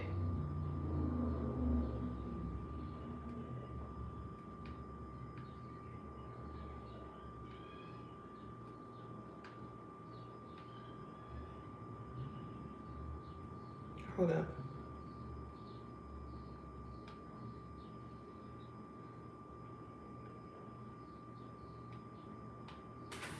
I was putting my food order in. Listen, working with others will always be a problem, especially when you do better. Yes, it will. And for me, because I'm such a fun, bubbly person, and even the people that would like meet me one time, like even the people that were like super introverted and like quiet, they were quiet and stuff, I would make people open up and just be talking to me, like, because I just have that type of personality. Like, even people that were super quiet would talk to me, like. And one thing about being in the salon business, people tell you all their business, even the stuff that you didn't ask for, the stuff that you didn't think you wanted to. Like, people get deep and dark, start telling their deep, dark secrets. And a lot of stuff that I be knowing about, like celebrities and like secret celebrity kids and all of that stuff, a lot of that stuff you find out working in the hair salon. I love that. I would love to do that. Because I just love shopping, period. I love shopping anywhere. Like, I don't want to say I have a shopping addiction, but I love shopping, period. Like, I love going to the market. Like, I love going to any type of stores. I love all of that stuff. Like doing anything. And then you know what else I love too? I love shopping for babies. Like I love going to go get baby stuff. Like any stores with baby departments, because you get to see like what's new and like all the new different stuff that's out. Yes. Same thing with the market. You get to see all the new different stuff that's out, like different seasonings. And me, I got to walk up and down every single aisle. And I like to go to the store by myself because you know everybody don't play those games. Like, girl, I ain't going up and down every single aisle. Child. I be wanting to go up and down every single aisle because I want to see what's new and hot on the streets and what they got and how they giving it up. I be wanting to see everything.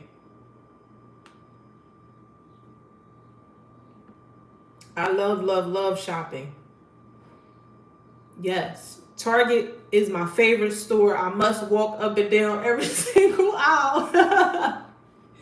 I love a good sale. I love finding things on sale. I love just finding random little different stuff and unique looking things.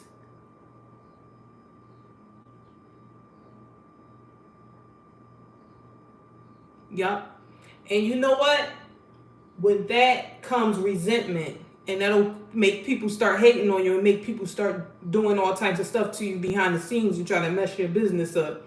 So you got to make sure you keep your eyes peeled when that type of stuff happens, because people will try to sabotage you and try to say certain things to you that, or try to like discourage you from your business.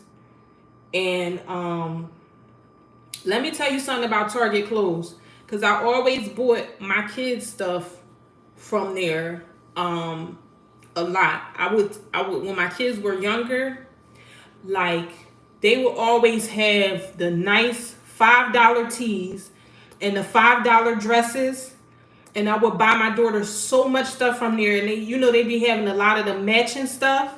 Yup. And they would have a lot of the matching stuff. I don't know if they still do the $5 dresses like they used to for the little girls, but I used to buy my daughter so much cute stuff from out of there, and my son too. Their cargo shorts, and it'd be good quality stuff. Like Target has such a great clothing section that people be playing with them a lot. Oh, that's so cool. How did you end up on there? Or did you just randomly happen to look and you was like, oh, look at me? Well, for Walmart, I'm not a Walmart person, and I'll tell you why. First of all, it's not a Walmart that's like super close to me. But I just don't like the energy at Walmart. Like, I don't like what be going on up in the Walmart. So it just, and when you see videos of people at Walmart and stuff like that, it's just always something crazy going down up in there, and I don't be having time. They a little too unruly for me at the Walmart. I'm definitely a Target girl. I go to Target more than anything. Walmart for me is like I have to be getting something specific from out of Walmart for me to go there.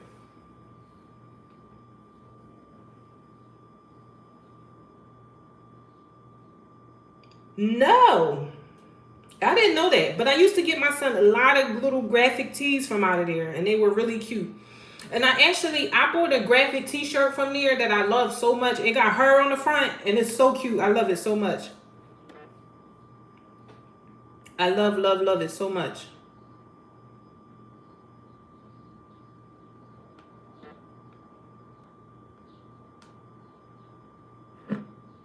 I love it so much.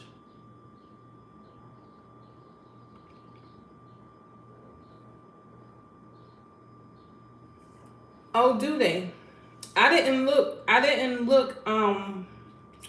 The last couple times I was there, I didn't look in the t-shirt section, but it's getting to be about that time for like a good, to have a good graphic tee. So I'm gonna probably be looking the next couple times I go in there, because it's starting to actually get warm. Thank you. But I'm definitely all for everything Target has to offer me. I just got a little, and I like how they do their collaborations.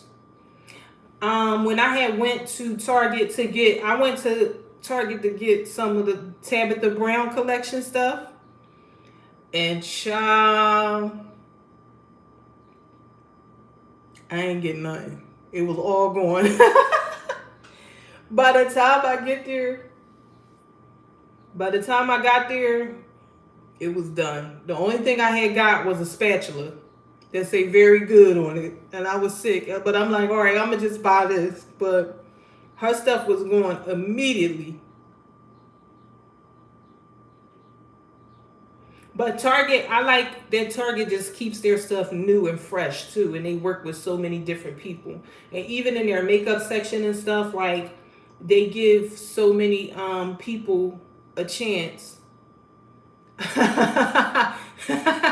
You don't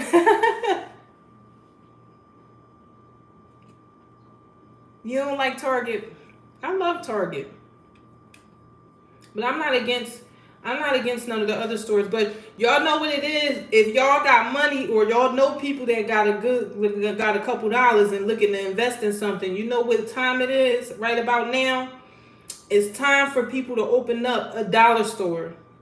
A new dollar store, because dollar store, y'all know the dollar store is not a dollar anymore. And then they have like $5 section and $10 section and stuff like that now. Oh, really? They closed? When they closed? I didn't even know they closed. Right now is a good time to start, because all of the old stores that, like the stores that we seeing now, a lot of these stores is getting ready to get up out of here. So if you got some money, you better try to open up a dollar store. Because people want to go back. People want stuff to be $1, like literally $1 plus tax. And that, I see people, I do go to Dollar Tree and get like little stuff from there, and I be seeing people having a fit over that quarter. So if you go open up a dollar store and actually have the stuff actually still $1, like even if it's just little small random stuff, like, because that's what people go in the dollar store for anyway, like little, I just get random stuff from out of there. I get nail stuff from the Dollar Tree, and sometimes I get like little candy and stuff from out of there. Just buy random stuff from the dollar store. But people want stuff to cost $1, not $1.25. This is not the dollar store no more. It's the $1.25 store. It's the $5 store now. And you know, Five Below has now, they have stuff that costs more than $5, because everything in there used to be $5. So if you want to do a $5 store, do a $5 store where things are just flat out $5. That will actually box them out, you know? Because people won't be like, oh no, I'm going to the new dollar store where stuff is still costs $1, not $1.25.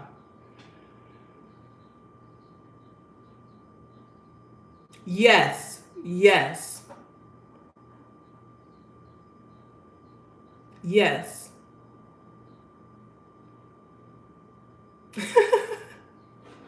Yes, we do need a new transportation line. And what I hate about SEPTA is, for what you get from them, their behavior, the people that work there, their behavior is just so bad. Like, they hire the most terriblest, and I know that ain't even a word, but the people they hire just be terrible. You be like, what is your problem? The people that work there is just terrible. Like, I can't do them. Seriously. The people that sell the tokens, you know, the people that be behind the booth and stuff, they be having such an attitude. They be just being nasty. Like, those people just nasty.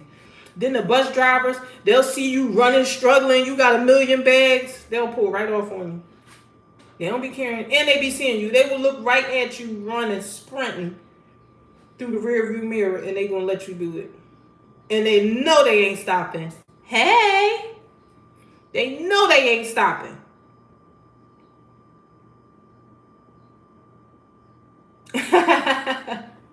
They know they ain't stopping.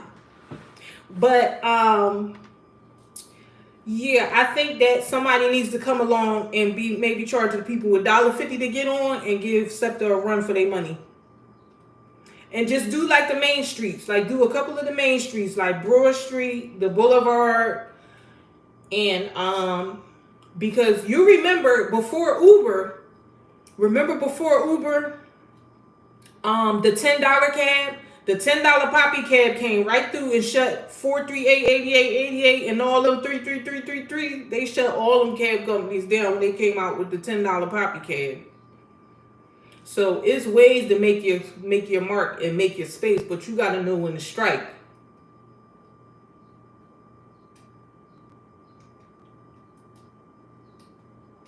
But yeah, SEPTA, them people that work there, it's like, all right, how nasty can you get? I feel like that's an interview question. Like, how nasty can you get? A SEPTA bus driver actually, this is such a crazy story, but a SEPTA bus driver actually got into a confrontation with my daughter's grandmother. They exchanged words, and she was standing at the bus stop, right? She was standing at the bus stop going in the other direction, and the girl pulled up in her regular car and maced my daughter's grandmother. Like, you retaliating against somebody from work? Like, you went back to go retaliate against an older woman and you at work? Them SEPTA people is crazy. Like, you never really hear as much as the stories that you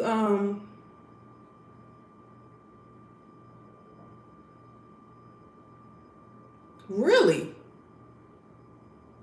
I didn't know that. I had no clue about that. And see, that's where it gets tricky when you're trying to build a business, because they always got some crazy nonsense going on behind the scenes, and they monopolize it, so you can't get in, you can't, make your mark. That dong. I'm telling y'all, that's my wedding song.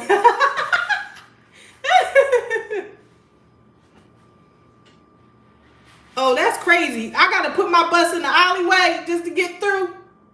That's crazy. That is crazy. That ain't right. They know they ain't right. Somebody said, what makes you happy? That's such a question, because it has so many, I have so many answers for that. My kids make me happy, seeing them achieve their goals, seeing them, flourish. What makes me happy, I love to see other people happy. I love just being in a joyous state. Like, I'm always happy all the time, no matter what. So, it's so many things. Like, I like dumb stuff. Like, it makes me happy to go and do this. Like, I bought this from TJ Maxx, right? This made me so happy. Like, it's stupid stuff. Like, I'll be like so happy and excited. Like, I think this is so cute. Like, oh, I want this. Stupid stuff. I'll be happy over every little thing.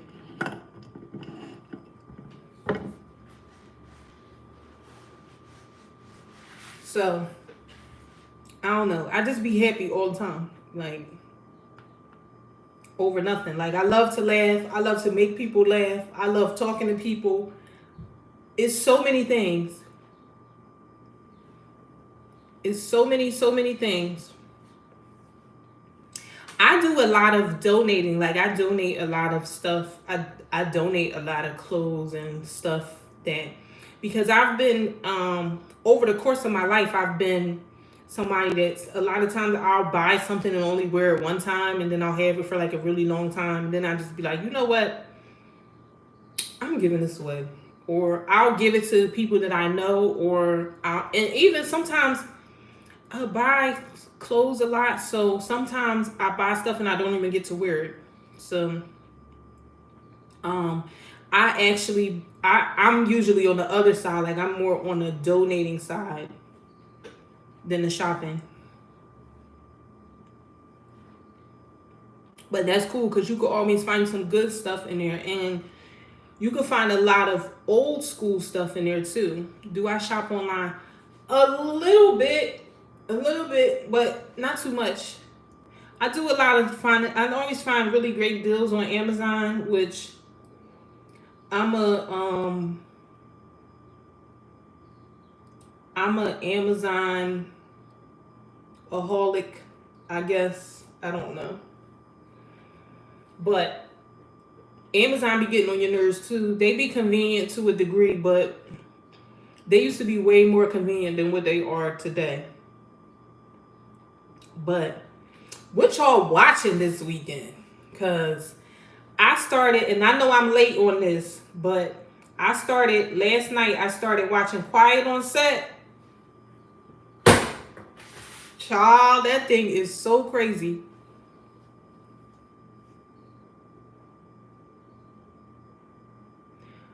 I see the entanglement where you feel I get it.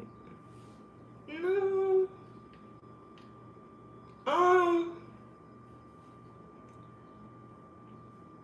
If you're not happy and okay with where you are, you can't get further. You know? Well, I think. Who fighting? Y'all know I love boxing. Who is fighting? I think the last fight that came on, I missed it.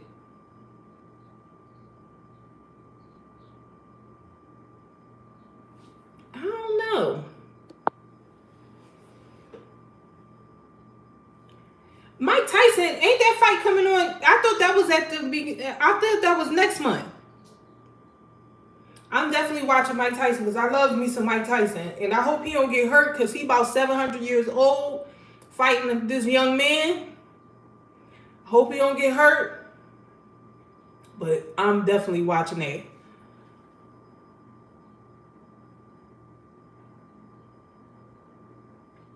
Sure is. Mike is fighting the Paul brother. Well, ain't that next month? Who fighting this Saturday? That's Mike Tyson fighting this Saturday? Because that's going to be on Netflix, right?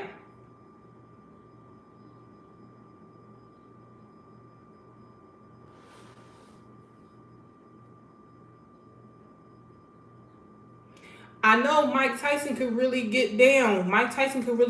He is my favorite. I still be watching his old fights. I love me some Mike Tyson. And it was nothing like Mike Tyson watching Mike Tyson in the 90s. If you was there, Lord Jesus. You think Mike Tyson gonna get beat up?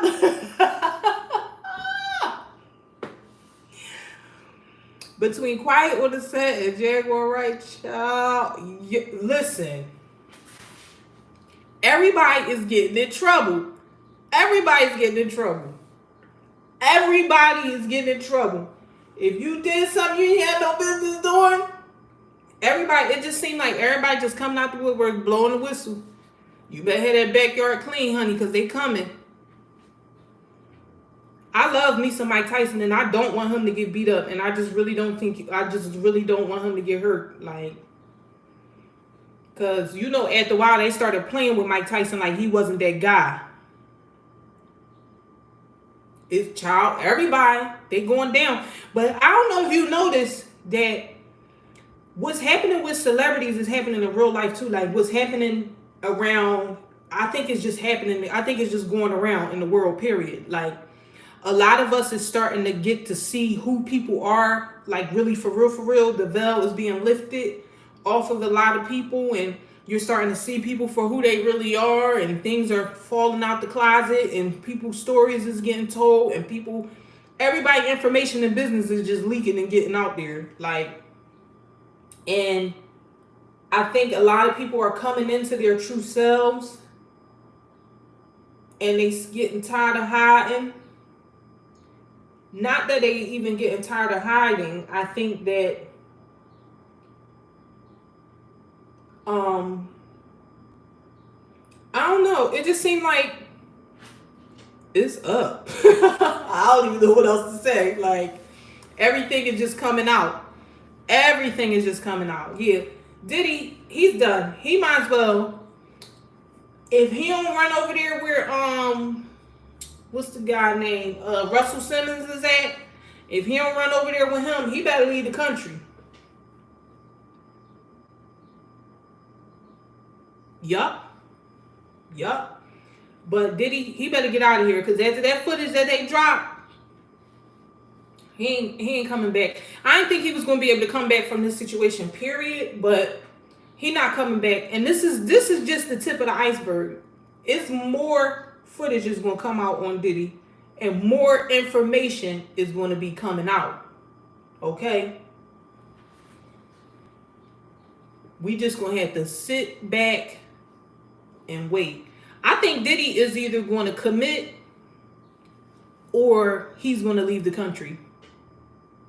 Because Diddy is so arrogant and he's so full of himself that I don't think he would be able to live on the opposite side of who he has always been all of these years.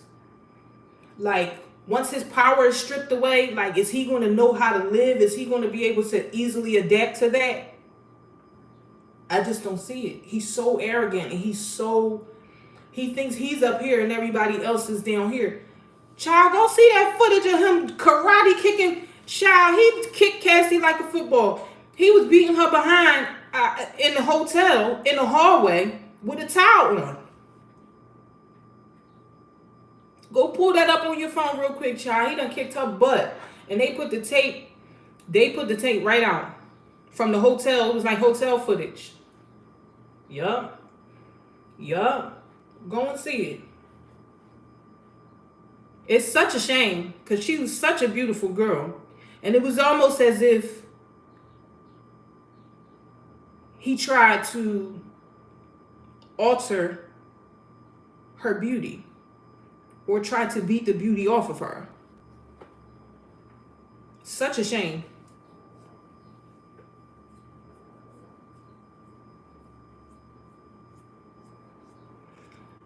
No, I don't think it's a distraction. I think it's a sign. I think it's a sign that everybody need to get right before they get left. And if you doing some old BS that you ain't got no business doing, you better stop doing it before you be up next on the chopping block. Yeah, I think I'm always an advocate for the kids, for the children, because I believe the children are our future. And if you out here doing all types of stuff, that's just like I was saying, I just started that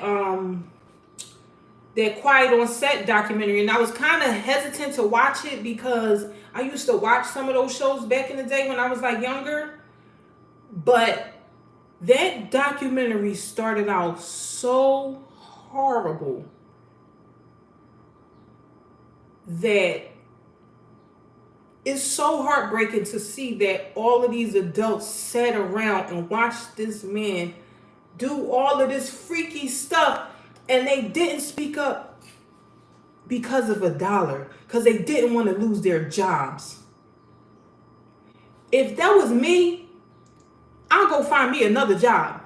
I'm not sitting around and letting this person do all types of stuff. And I'm blowing the whistle. This is an innocent child that don't even know, can't even defend themselves, can't fend for themselves. They can't do nothing for themselves. They looking at us to protect them and take care of them. And even if you're not my child, I'm going to just sit there and just let somebody just act like they busting a nut on your face and using slime. They knew it was going on. And even the Nickelodeon as a company, y'all knew it was going on. And when you look at that stuff, see, when you watching it as a kid, like, my mind wasn't even there. I didn't even know what busting a nut was when I was watching those shows, for crying out loud. But when you see all of that stuff now, like my 39-year-old self, seeing all of that stuff and seeing it collectively and seeing all the clips at once, that stuff was crazy. Like, it really make your stomach start churning. Because how did you get away with this? And then when you wonder why all of these adults, these child stars that are now adults, and how crazy and freaky they are, and how mixed up in the head they are, it was inevitable for them to turn out like that because they've been through so much and they saw so much that how do you even redeem yourself from what you seen as a kid when you was just innocent and you was just out here thinking you was living your dream and living your life?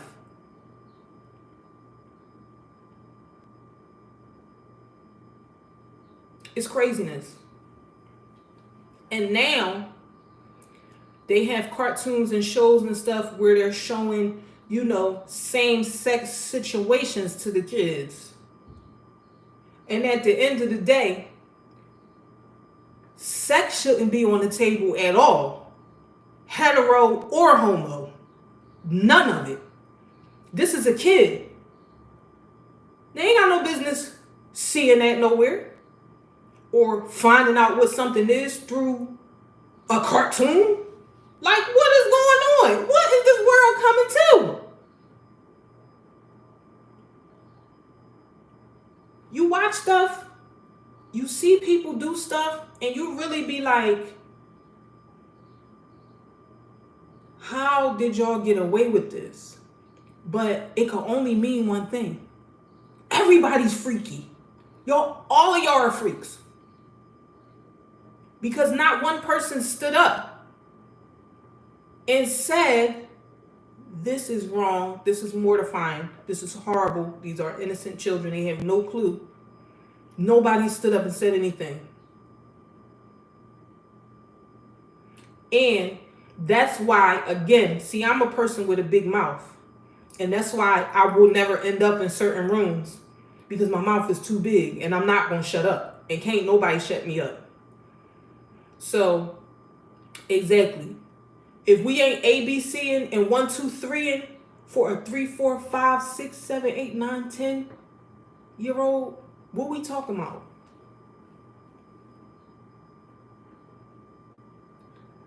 They had this girl on there jerking a potato, talking about, I wonder if I could juice this potato and make something squirt out of it, and holding it up to her mouth.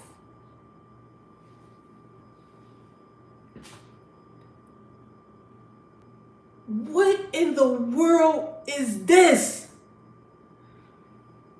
But I'm only on episode 2. So we'll talk about that once I finish watching it. But y'all, I done been on this live for so long, but I just want to tell y'all I love y'all. Ear hugs. And I will see y'all on the next live on the street. Y'all know, if y'all see me, people that see me on the street and they speak to me, y'all know I be all bubbly. Hey! But I'm going to see y'all on the next one. And we going to talk some more. And I'm definitely going to come back after I finish this quiet on set thing, because I was just absolutely floored. But I will see y'all later and enjoy y'all weekend, okay? Same to you. Bless you and bless everybody on here, okay? Bye, y'all.